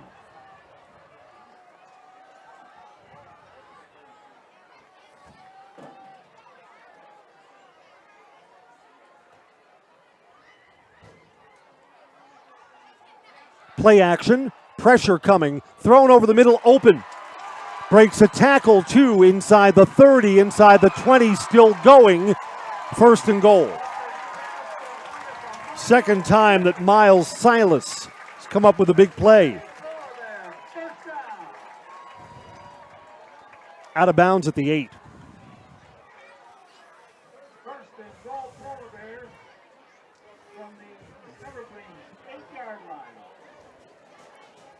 In the first half, Hortonville had a drive that started back at the 3. They moved the ball all the way into Everest territory down to the 5, but had to settle for a field goal. This is their 2nd trip to the red zone.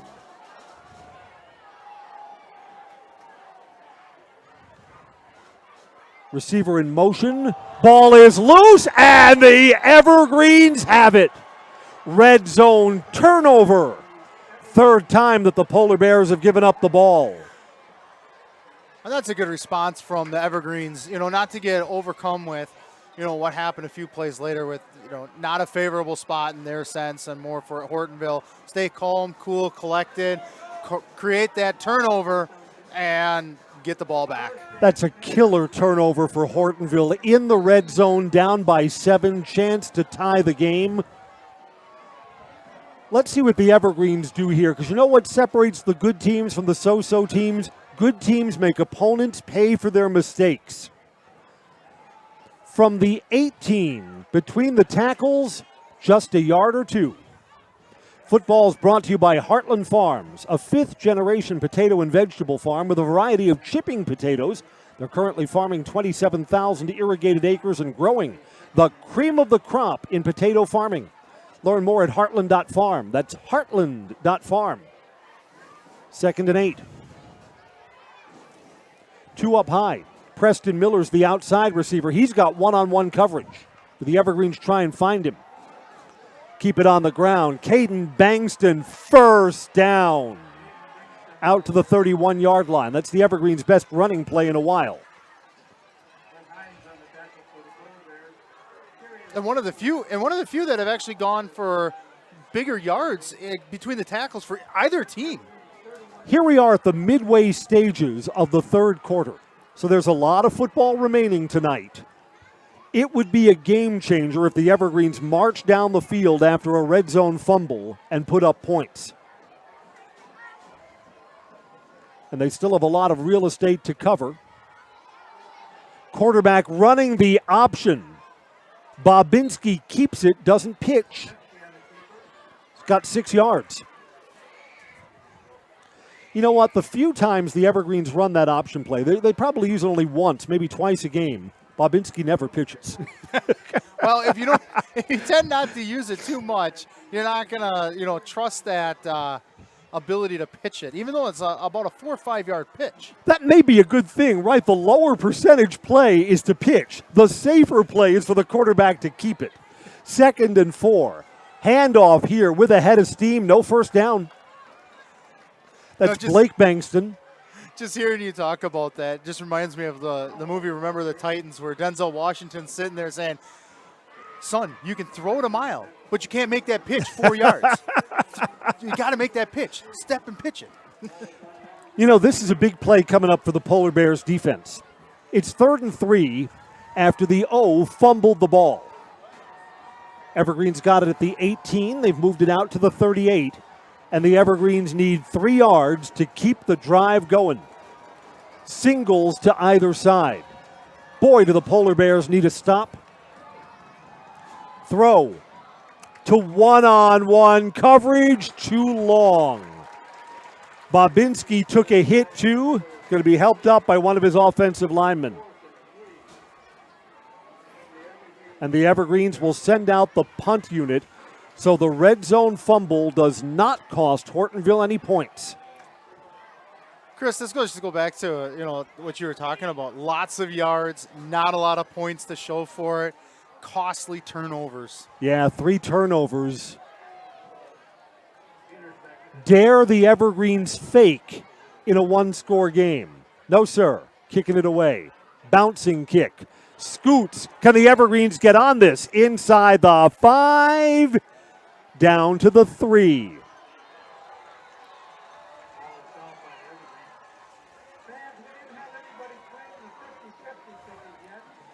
Wow, there's a huge crowd here.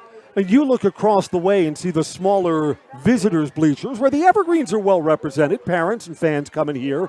But the home bleachers, this is a big, big grandstand at Hortonville, and it's full for homecoming. Big crowd. Home team trails with 5:35 to play in the third quarter. And they mark the ball back to the 2-yard line. Everest defense is late getting set up here. Snap from the end zone. Handoff. And they get breathing room. Across the 10, out to the 12. And just like Everest in the last series for their offensive team or offensive group, that's the first time that the Polar Bears have gone for a long inside the tackles. Picked up 9. Run. Yeah. Right. Hortonville seems to have the edge whenever they want it. But between the tackles, much harder sledding.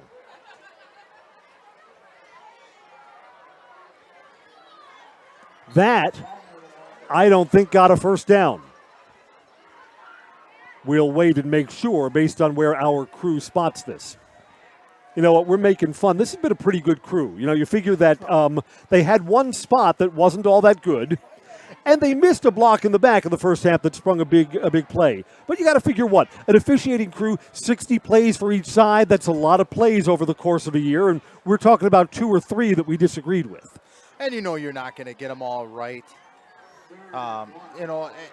You want to, as an officiating crew, that's where you lean on each other to get it right on the bigger plays. But you're going to miss some. Everest would get the ball back if they can get a stop here. Tumbling forward. This will depend on the mark. This will depend on the mark. Fumble. That ball came loose. The Evergreens have it in the end zone. Are they going to say this was down and forward progress was stopped? Yes. Yes. The side judge indicates down. So this will depend on the spot. First down or short. They will mark him short. Fourth down and a yard. You're back at the 11. I think you have to punt away here. Hortonville sees it my way. Ball came free, but ruled down. Definitely been some peculiar, the way that the officiating crew has come out in the second half. You don't normally see someone other than the white hat on a close play signal fourth down, especially something that close. Punt from the end zone. High, short, bobbled. Boy, a ball that you would think you would fair catch. And I believe that Neuendank is back on top of it. He is. Short field, just barely from the 41-yard line. We've been scoreless since halftime.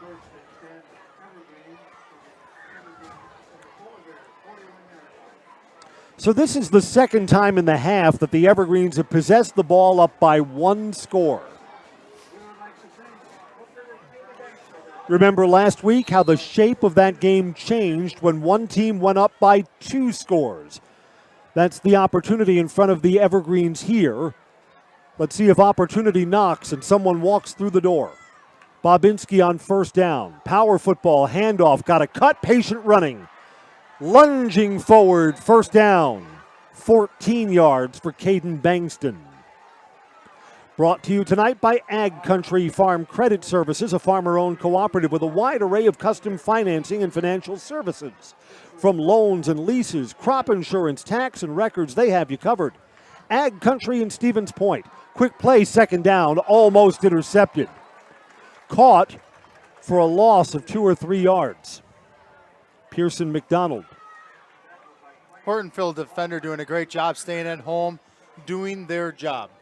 We've hit on that so many times throughout this year, is doing their job, handling their assignment. Did a great job there and tackle for a loss.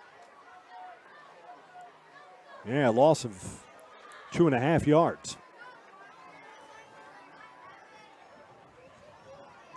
Again, Hortonville got down to the 8 and fumbled in this one-score game.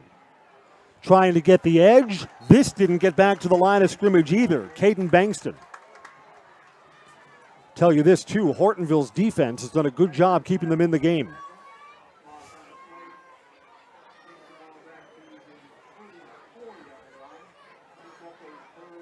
Yeah, 2 plays backwards for the Evergreens. Need to get inside the 20 to the 18 for a first down. This spot of the field is probably 4-down territory. So even though they're behind the chains, you don't have to get it all at once. Does Hortonville send pressure? Bobinski from the pistol. Drop, picked up, only picked up for a moment. He's sacked. The sack and another loss of 10 yards changes the thinking. It is no longer 4-down territory. Punt team.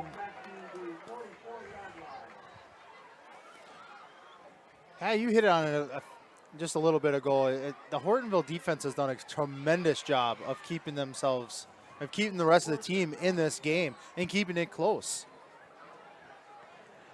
And the other side of the coin, the Everest defense has given up a lot of yardage, but has kept them out of the end zone, rolling out of bounds inside the 20. They will mark that at the 15. It's a 29-yard punt. Under a minute to play in what's been a scoreless third quarter. Hortonville has consistently had rotten field position since halftime.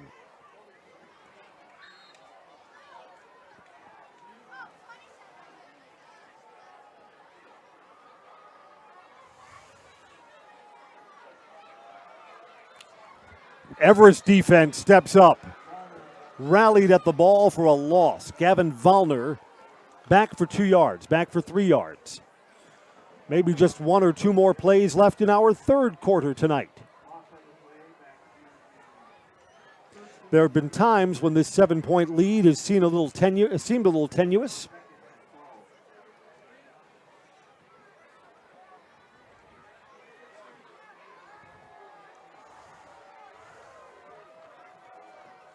Singles to either side from the pistol.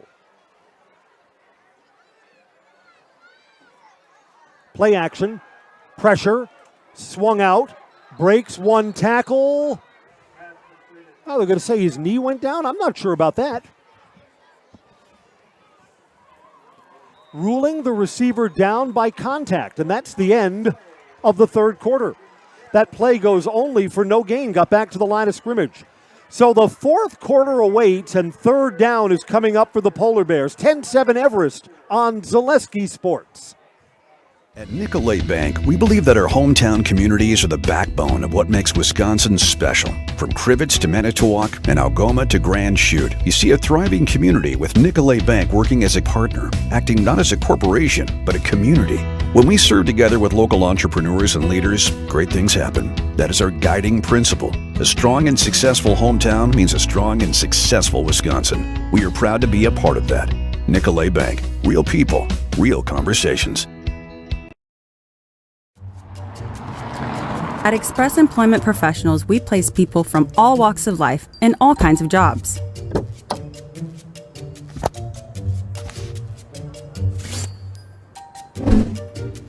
Hi, welcome to Express. Please sign in and have a seat. Great, thanks. Great, thanks. Great, thanks. Great, thanks.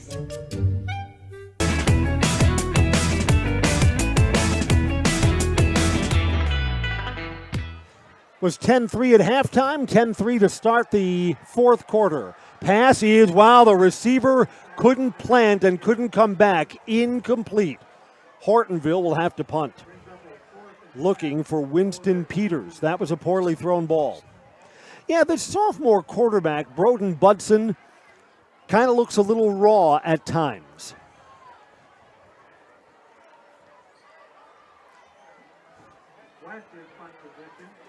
The kick will come from the end zone. Matt Nielsen to return. High, short kick. Takes a polar bear roll to the 34-yard line. Yeah, when that punt comes from your own goal line, that's the best kind of kick you could hope for. Friendly roll. So here comes the fourth time that the Evergreens have possessed the ball with a 1-touchdown lead.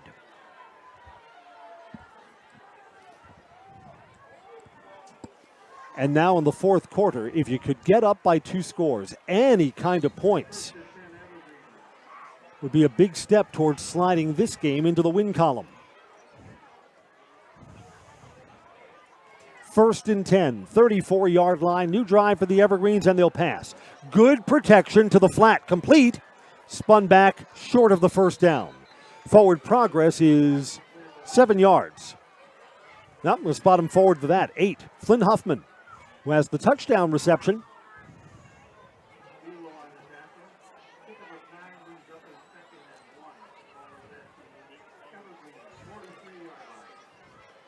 I thought the Evergreens would be sitting on a more comfortable win tonight. They've had to sing for their supper in this game.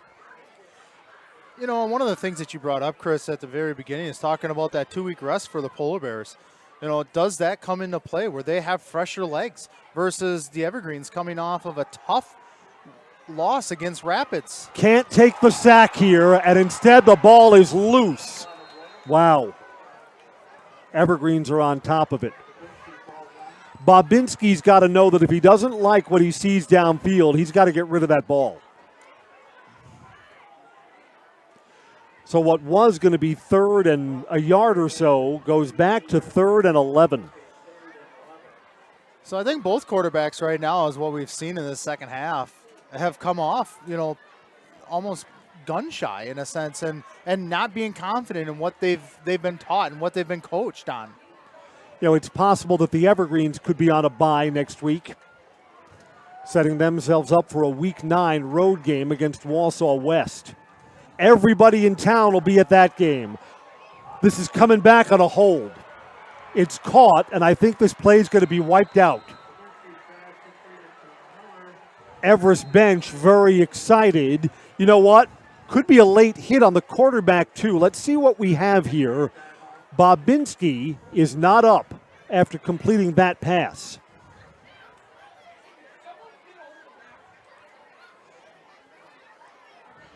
So this is a 37-yard reception if it stands. Penalty marker down, quarterback down. And this would be the second time that Babinski's going to have to go over to the bench.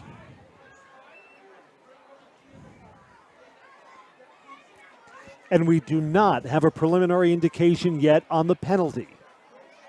I think the flag was down as the ball was being thrown, so I'm wondering if this is a hold. And based on what I'm seeing by the officials, they're no longer standing back where the ball was ruled out of bounds after the Miller catch. They're coming back by the flag, so they're definitely. It definitely does look like the hold that you were talking about there. Yeah, no, Chris. you're right. See, that's why we need an official here in the booth, because that ball was completed all the way down at the 25-yard line. The ball's not even marked there anymore, so that's not where the ball's going to be placed. We're going backwards, and the Evergreens are going to wind up. They'll replay third down from 10 yards from the spot of the foul. It's going to cost them about 15 yards in field position. And the Evergreens are going to have their backup quarterback, Reese Stoll, on the field for a second time. Stoll had to spell Bobinski. This doesn't look good. Bobinski's not able to put any weight on his left side. Wow. Bobinski came back on the very next series after he was knocked down in the second quarter.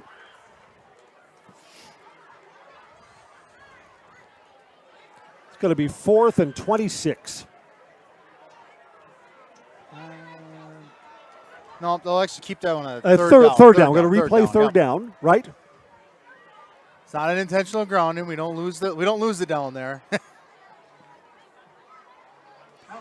Unless the Evergreens can get a big chunk, Hortonville stands to get good field position.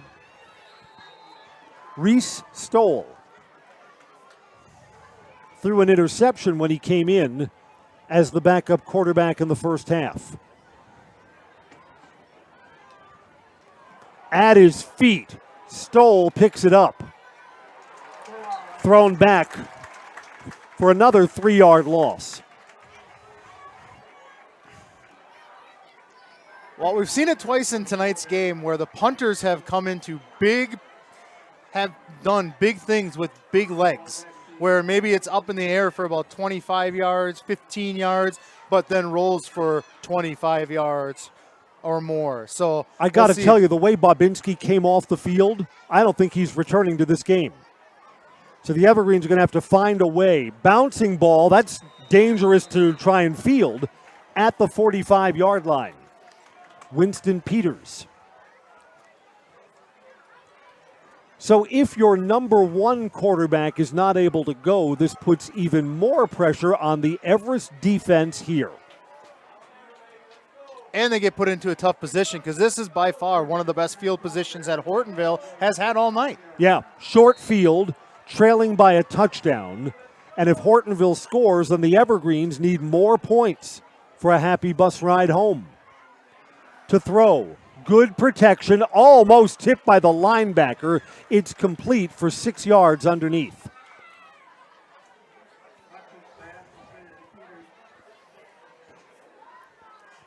There are times that, the Hortonville quarterback plays like a sophomore, but then there's times like that where he just gets it over the linebacker, that first level, and puts it right in there. That's not an easy throw. Absolutely not. 2nd and 4.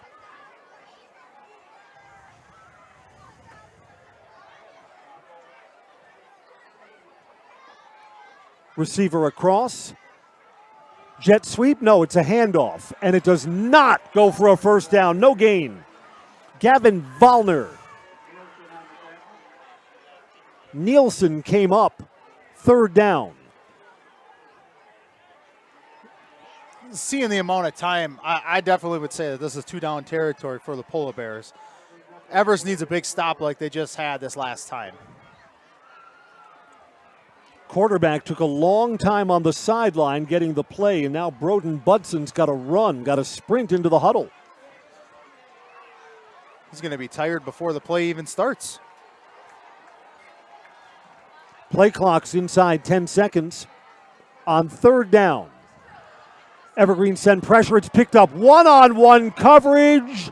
Receiver got turned around. He's looking for the flag, but you're not going to get a flag there when the receiver turns the wrong way.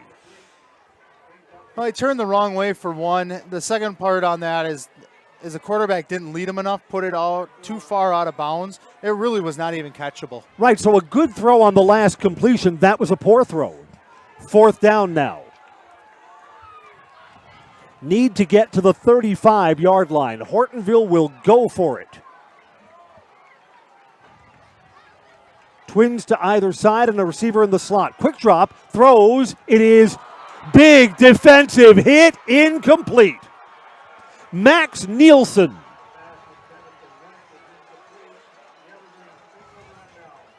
And the Evergreens take over. Nielsen has had a great defensive game. If the Evergreens hold on and win this, we've got to decide on a player to interview on the field. How about a defensive guy? Nielsen's been in one-on-one coverage a lot and has not faltered. I would agree with that. I mean, you almost got to look at it with the score that we've got. It's not an offensive player that's making the plays tonight. It is definitely the defensive side of the game. As I suspected, Bobinski cannot answer on this series. Here's Reese Stoll, 1st down. Handoff, up the middle. Blake Bangston, 3 yards. Boy, if I'm Everest, if there's ever a time that you need your O-line to step up, because I'd like to take some time off the clock here. How many possessions does Hortonville have left in the game? Probably 1, maybe 2. And that depends on whether the Evergreens can burn a little of this clock off, holding a 10-3 lead. Handoff again. That's not going to do it. I think the Evergreens, I mean, this is my side of the thinking here. Doesn't necessarily mean this right, but almost just smash mouth football. Don't stay away from the misdirection. Just go right at him. Right. Wayne Steffenhagen football. Here it is up the middle. Try and stop us. 3rd down. I mean, this is the perfect opportunity. You have a big offensive line, and you just want to say, my line is going to take care of your line. Do they let the backup quarterback throw on 3rd down? They do. And his arm is hit. Incomplete. And Reese Stoll took a big hit, too.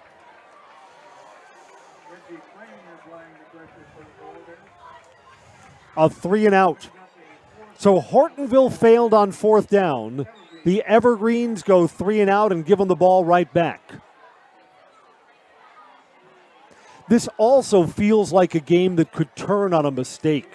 Yes. Blocked punt, fumble, big kickoff or punt return, something like that.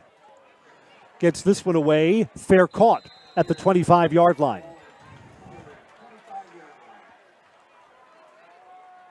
Well, Chris, in typical fashion, Hortonville's got a long field in front of them. They've actually done better with the long field than they have the shorter field tonight. Yeah, back in the first half, Hortonville's only points. 22-yard field goal. That was a drive that started back at the 3, went all the way down to the 5-yard line. They kicked that field goal and tied us at 3 apiece. Evergreens have a Flynn Huffman 18-yard touchdown catch since then. That was late in the first half. No scoring since. Out to the flat with a blocker. There's room there. 6 yards. Gavin Vollner caught that out of the backfield. And now to the midway point of the 4th quarter. And just like we saw that run earlier in the third where Hortonville had that line in front of them thinking that they were going to get a big yards. I saw the same thing on that one on the far side. Everest did a great job of stopping them, keeping them contained, and turning it back into the rest of the field. Yeah, 2 blockers out in front. Everest defense had to fight through that. Hortonville taking a long time between plays at a critical spot in the game. Handoff, tries the edge. This will be a first down depending on where it's spotted. I think we're going to move the chains.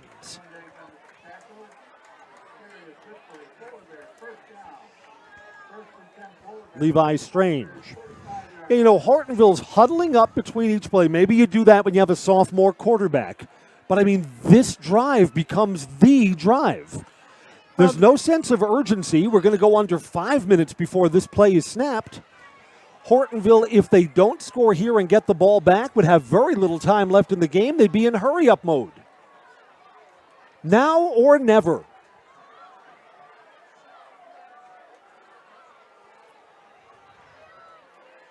This didn't go anywhere. And I think that receiver in motion, Seth Valerti, may have been up in the neutral zone when the ball was snapped. I've seen that a couple different times, that whether it was on the Everest side of things or the Hortonville side, as you have players that are leaning on the shotgun or pistol snaps that are leaning or moving forward before that ball is snapped. No gain, 2nd and 10. And again, Hortonville's losing 30 seconds or more between each play. Got a pass. Pressure coming. Quarterback steps up, and there's room. A block downfield, across the 50, and out to the 45-yard line. That's a big play. Broden Budson. Talk about a game of inches. The pass rush almost got home. And when Budson stepped up, got a downfield block. 20 yards, first down. I can tell you that these fans for Hortonville, they want to erupt. Everest defense is not set here, so late getting to the line of scrimmage. Handoff, nothing.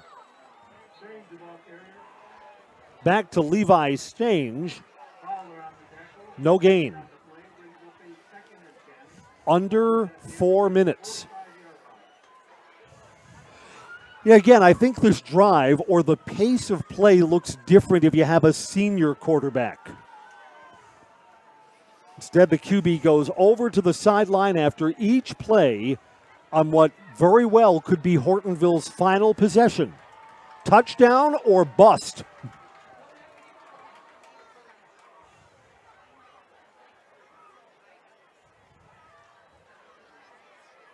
Long count. Handoff again for 3 yards. Here comes a big third down. Arlen Sangster. It's Miles Paulson hurt. Miles Paulson not getting up. So the clock stops at 3:13. Let's step out for a break. Hortonville trailing by 7. They have the ball and 3rd and 7 when we come back on Zaleski Sports.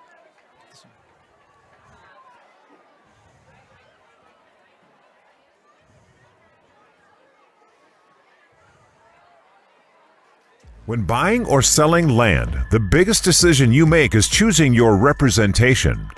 Whitetail Properties is the top real estate company for selling hunting land, recreational properties, and farms.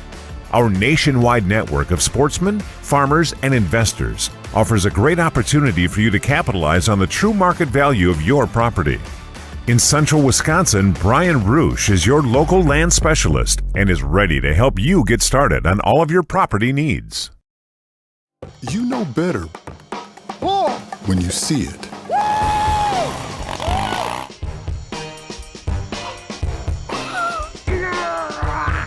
right, 1, 2, 3.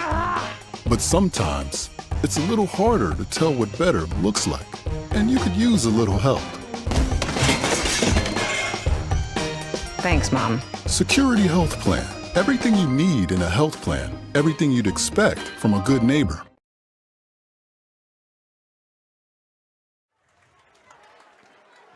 Glad to see that Miles Paulson is coming off the field under his own power. If you're just joining us, the Evergreens quarterback Jack Bobinski, who had to leave the game in the first half, re-injured on a sack in the second half and will not return. So the challenge here on 3rd and 7 is for the Everest defense to make a stand. 3 minutes to go. Long count. Straight drop, pressure coming. Quarterback had to rush that throw, and it's incomplete. Everest pressure disrupted the timing. 4th down. Gotta go for it.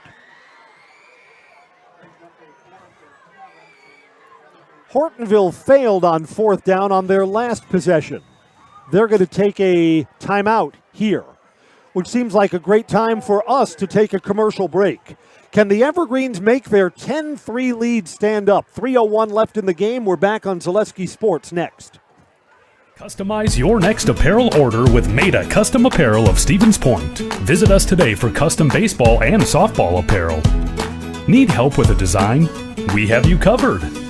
Our highly skilled staff will turn your idea into a reality with great quality screen printing. Or choose from a variety of embroidery options today. Visit us at our physical store or online at maidacustom.com.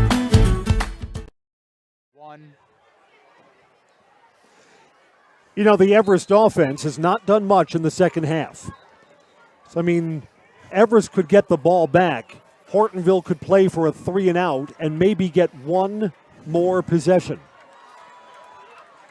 What they need is to convert this 4th and 7. Got to get to the 35. Do the Evergreens send pressure? I bet they do. From the pistol, long count. Play action, pressure coming to the flat. Wow, the receiver was open. It's off his hands. Kyler Brown, a senior, a little bit high but catchable. And the ball goes over to the Evergreens. So now the defensive coaching staff for Hortonville is making sure that these players get on there, get that tackle, form tackles. It's down to fundamentals at this point in time for the Polar Bears. Everest, they just want to maintain and get that clock going. I would be surprised if we see a pass. Jack Bobinski is back in. Are you kidding me? So Bobinski is Mr. Indestructible. He will keep it. Wow. Bobinski leaves the game with what looks like an ankle or a leg injury, and he keeps it himself. Only gets a yard. The Evergreens are going to take the play clock all the way down. Hortonville has 2 timeouts in their pocket. Bobinski is limping as he went over to the sidelines. Bobinski's not right, and he's in here. And yet he ran it on that last one. Yeah. I think that this is time to just hand that ball off. Let your running back, your fullback, your tailbacks do the heavy work. Yeah, the Bankston brothers need to close out this game for the Evergreens. Pitch. Got some blocking. Can the Evergreens get the edge? Gotta stay in bounds. Yeah, he's smart. He didn't go out of bounds there. Oh, they're going to spot him out. Caden Bankston, they're going to say went out of bounds. It's a break for Hortonville. Bankston was trying to stay inbounds till he was shoved out. 3rd and 2. If the Evergreens are short on this play, Hortonville will spend one of their timeouts because the seconds are precious. If the Evergreens can pick up a 1st down here, that's going to be a big step towards getting the clock down to all zeros. Big 3rd down.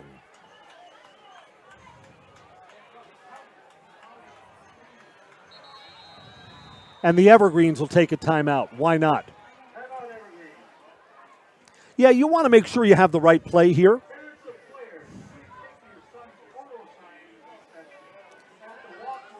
That's the right call for Everest at this point in the game. I mean, you've got the timeouts. Think about it. Talk it over. Sure, normally you're calling a play in the huddle. Yeah. Here you can bring everyone over to their coach, and the coach can call the play. Correct. and can do some coaching here. Absolutely.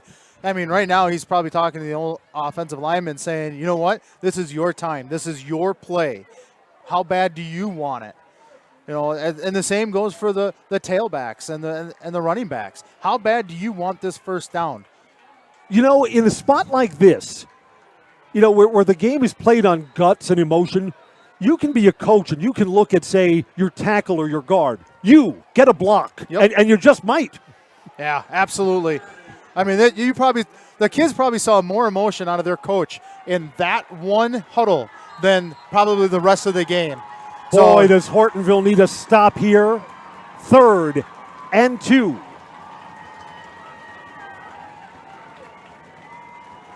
Handoff, and they get the stop. Loss of 1.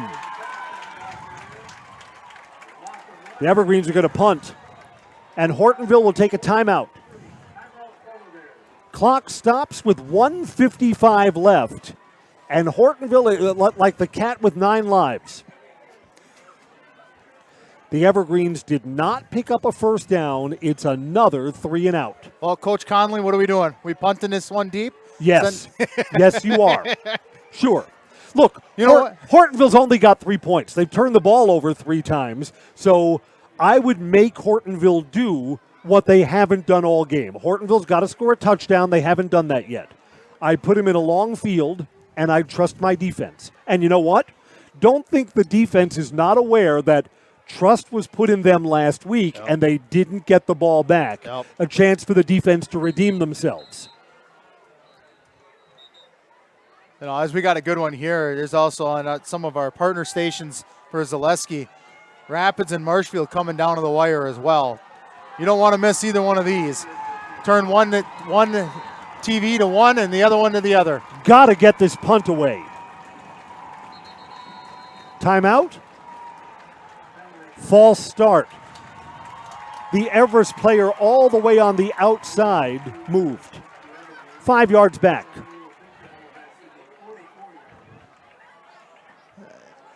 You know, in a professional game, I think you're looking at that going, hey, that's not too bad. That gives you a little bit more room. But in high school, that's not the smartest. Need a clean snap, need to get the kick away quickly, and they do. Tumbling, bounces, almost touched that Hortonville player, and the Evergreens will down it at the 13-yard line. They were trying to push it like with an oar or something, like get the wind, keep it going. That'd be our golden gopher. Someone was trying to row the boat there. 1:43, 1 timeout. And Hortonville's got to go 87 yards. They need a touchdown and a PAT to tie it. Hortonville's got to feel lucky to get the ball back.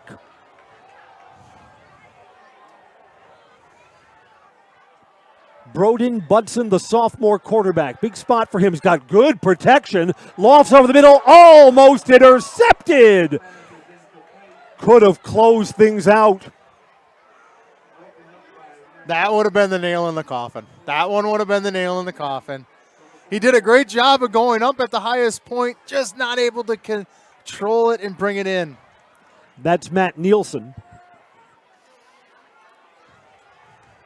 So a moment of victory eludes the Evergreens.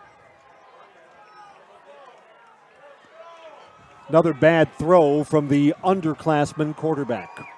He'll learn. 2nd and 10. Incomplete pass stops the clock. Reverse. Trickery.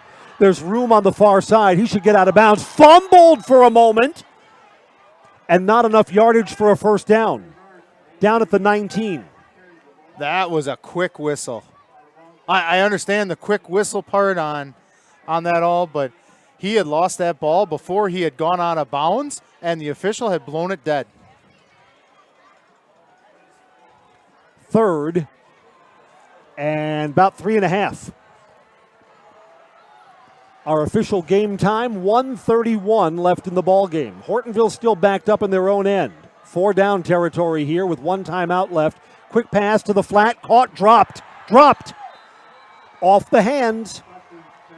Winston Peters. Hortonville's got a lot of incomplete passes tonight. Yes, they do.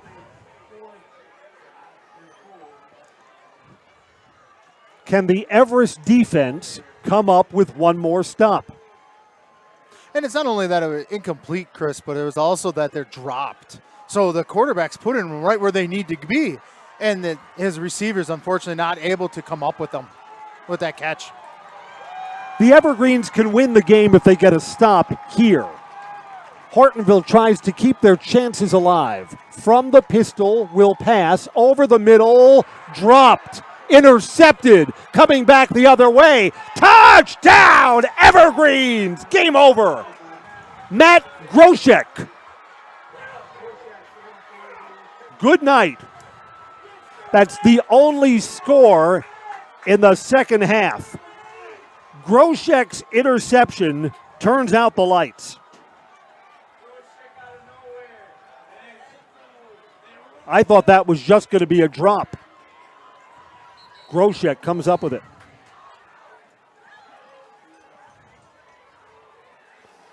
Fourth down, INT. Run back 18 yards. For sure, that was not going to be an incompletion. You could just tell that was not going to be an INT. Well, suddenly the other game becomes more interesting, where Rapids is up on Marshfield by a field goal. This one has lost a little of its suspense, with Goldback to try the extra point. Snap is low, kick is blocked. 16-3. That's still what the Evergreens need. Finally, a two-score game.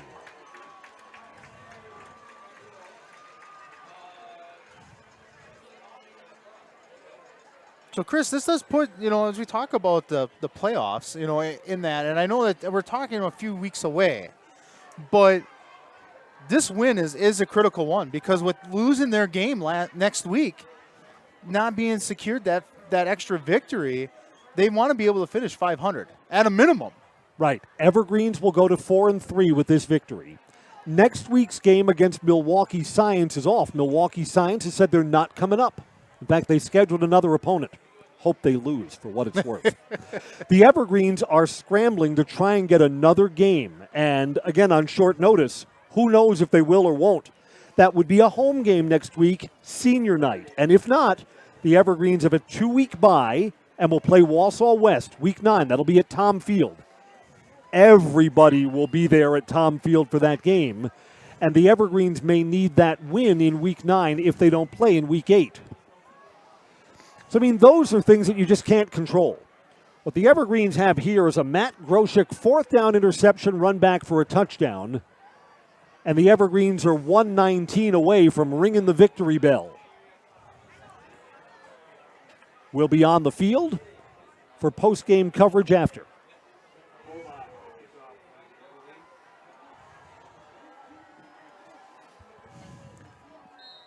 Tied 3-3. The Evergreens took the lead before halftime on Flynn Huffman's touchdown catch. And then the defense gets the next touchdown. Otherwise, there's been no scoring in this second half. From the 36-yard line, it is Academic from here.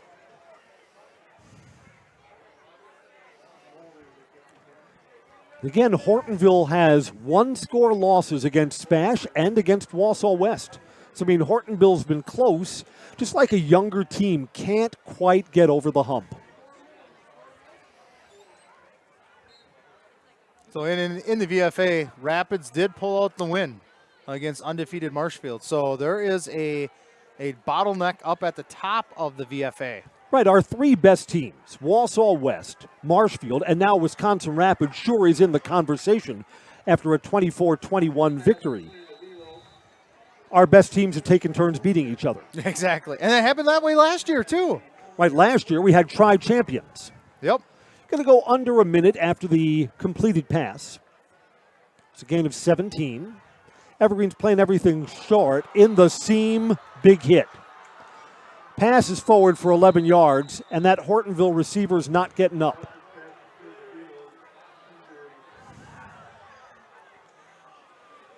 He was moving forward at full speed when he hit the so-called immovable object. Correct.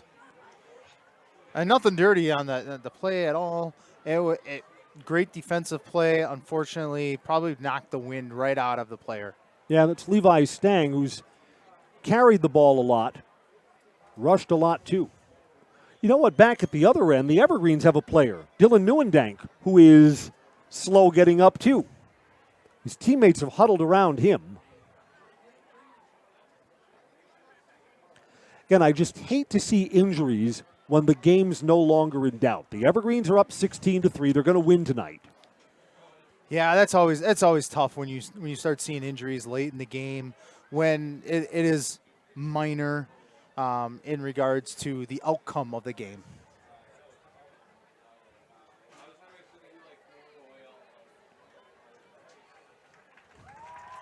Up and coming off under his own power. Good to see that.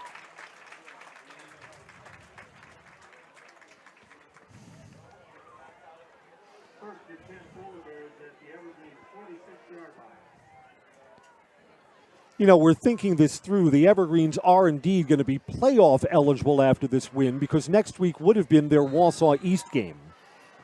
They'll get credit by forfeit, but boy, when the computer seeds them, having what's technically a 1-0 win, that doesn't do you any good. A sack here.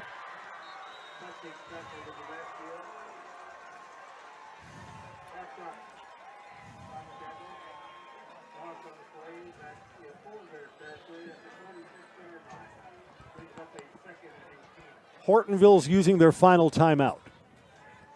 41 ticks remaining.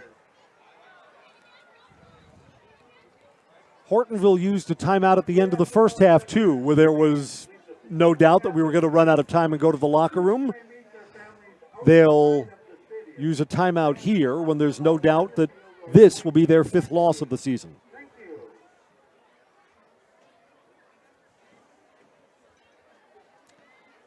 This was a 10-3 game forever. The Evergreens offense could not get up by 2 scores. And the touchdown came on a 4th down interception run back by Matt Groshek.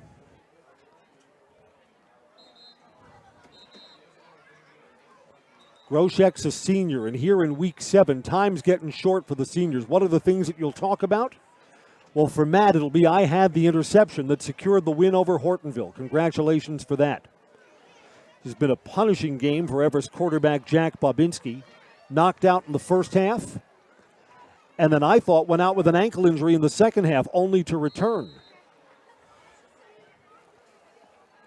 This has not been a good offensive game for the Evergreens, but the defense has checked a lot of boxes this evening. 100%. 100% agree with that, Chris. Caught. Lateral back. And down the field we go to Gavin Vollner. Hook and ladder. Hook, ladder, a little bit of a hurdle, and a flag to top it off after a down by contact fumble. Yeah, no timeouts for Hortonville. The penalty is right at the spot where the tackle was made.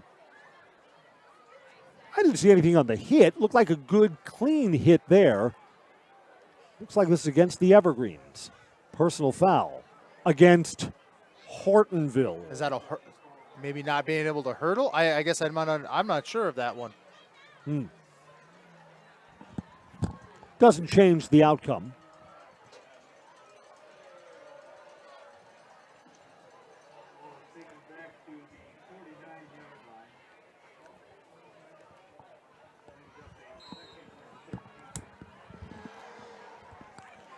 Clock runs again after the penalty.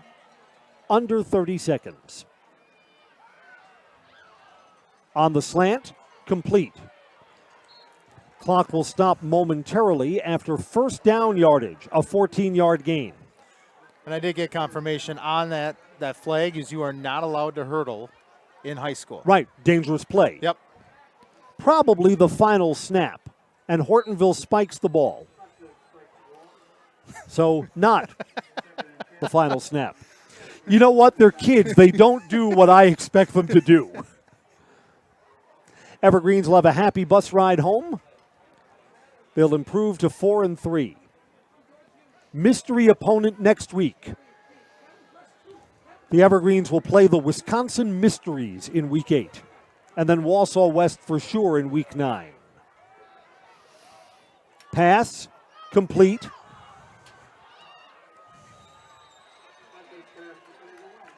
One second left on the clock.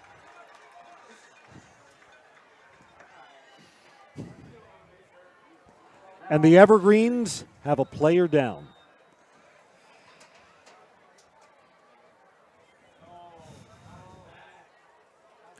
In the time that we have left here, we will recap our scoring.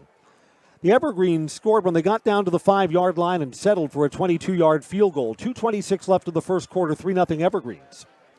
Hortonville drove from the 3-yard line all the way down to the 5 at the other end of the field, but that drive stalled out. They also kicked a 22-yard field goal, tying us at 3 apiece. 1:32 left in the half, an 18-yard touchdown pass, the only offensive touchdown tonight. Bobinski to Flynn Hoffman, 10-3 at halftime. A scoreless third quarter. Hortonville went for it on 4th down back at their own 18-yard line. A Matt Groshek interception, run back for a touchdown. Extra point was blocked, 16-3, and that is going to be our final score after this final play. That's going to do it. Congratulations to the DC Everest Evergreens. Hortonville was a tough opponent in defeat tonight. Evergreens defense, the stars this evening, keeping their opponents out of the end zone.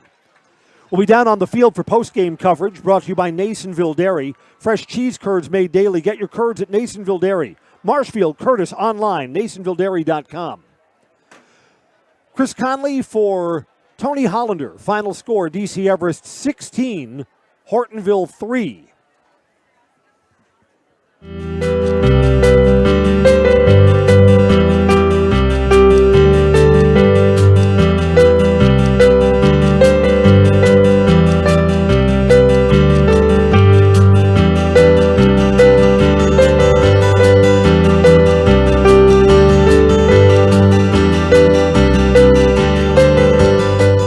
Nasonville Dairy, family owned and operated, bringing you fresh cheese curds made daily, along with many other varieties of Wisconsin-made cheeses and treats. Don't forget to check out our cheese and sausage trays for your upcoming parties and cheese and sausage gift packages for the holiday season or any other special occasion. Nasonville Dairy, located just southwest of Marshfield on US Highway 10, NasonvilleDairy.com. All right, so we're here with Kim Hyman. Kim, Nasonville Dairy, 125 years in the making. Tell us about that. You know, it's fantastic. It was the first plant built in Wood County back in 1885. Sal Nason and his family came here, and they started a small dairy plant. Eventually, that plant burnt down, but then they rebuilt onto this same facility, and our family moved here in the late 60s in 1968 and took it over from there, and it's been just a fantastic growth. Great community, great people we have working for us. Oh, it's an open market. It's huge. You know, the opportunity for the diversity in the cheese industry is fantastic, and you have to be that way in order to sell a lot of product. And so we've got a great group of people working on the research and development side for us. So it's been really fortunate for us. Oh, right. We have 185 farm families that market their milk through us here at Nasonville Dairy. And we are so lucky we have like the best dairy farms in not only in central Wisconsin, but in the United States, marketing milk through us. So we're just really fortunate on that side.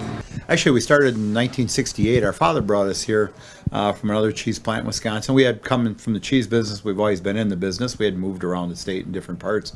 He brought us here about that time. The plant ran 7,500 pounds of milk at that time, and now runs about 1.5 million a day. So.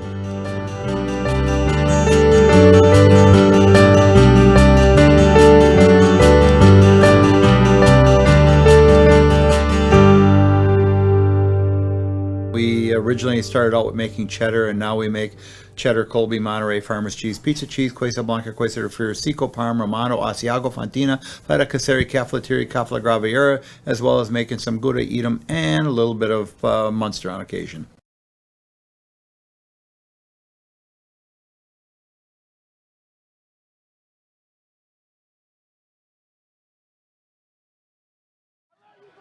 Coach!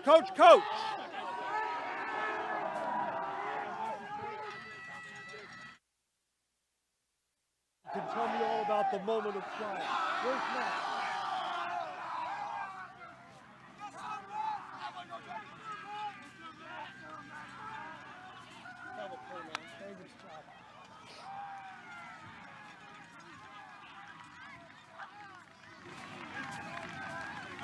All right, we're going to stand right over here.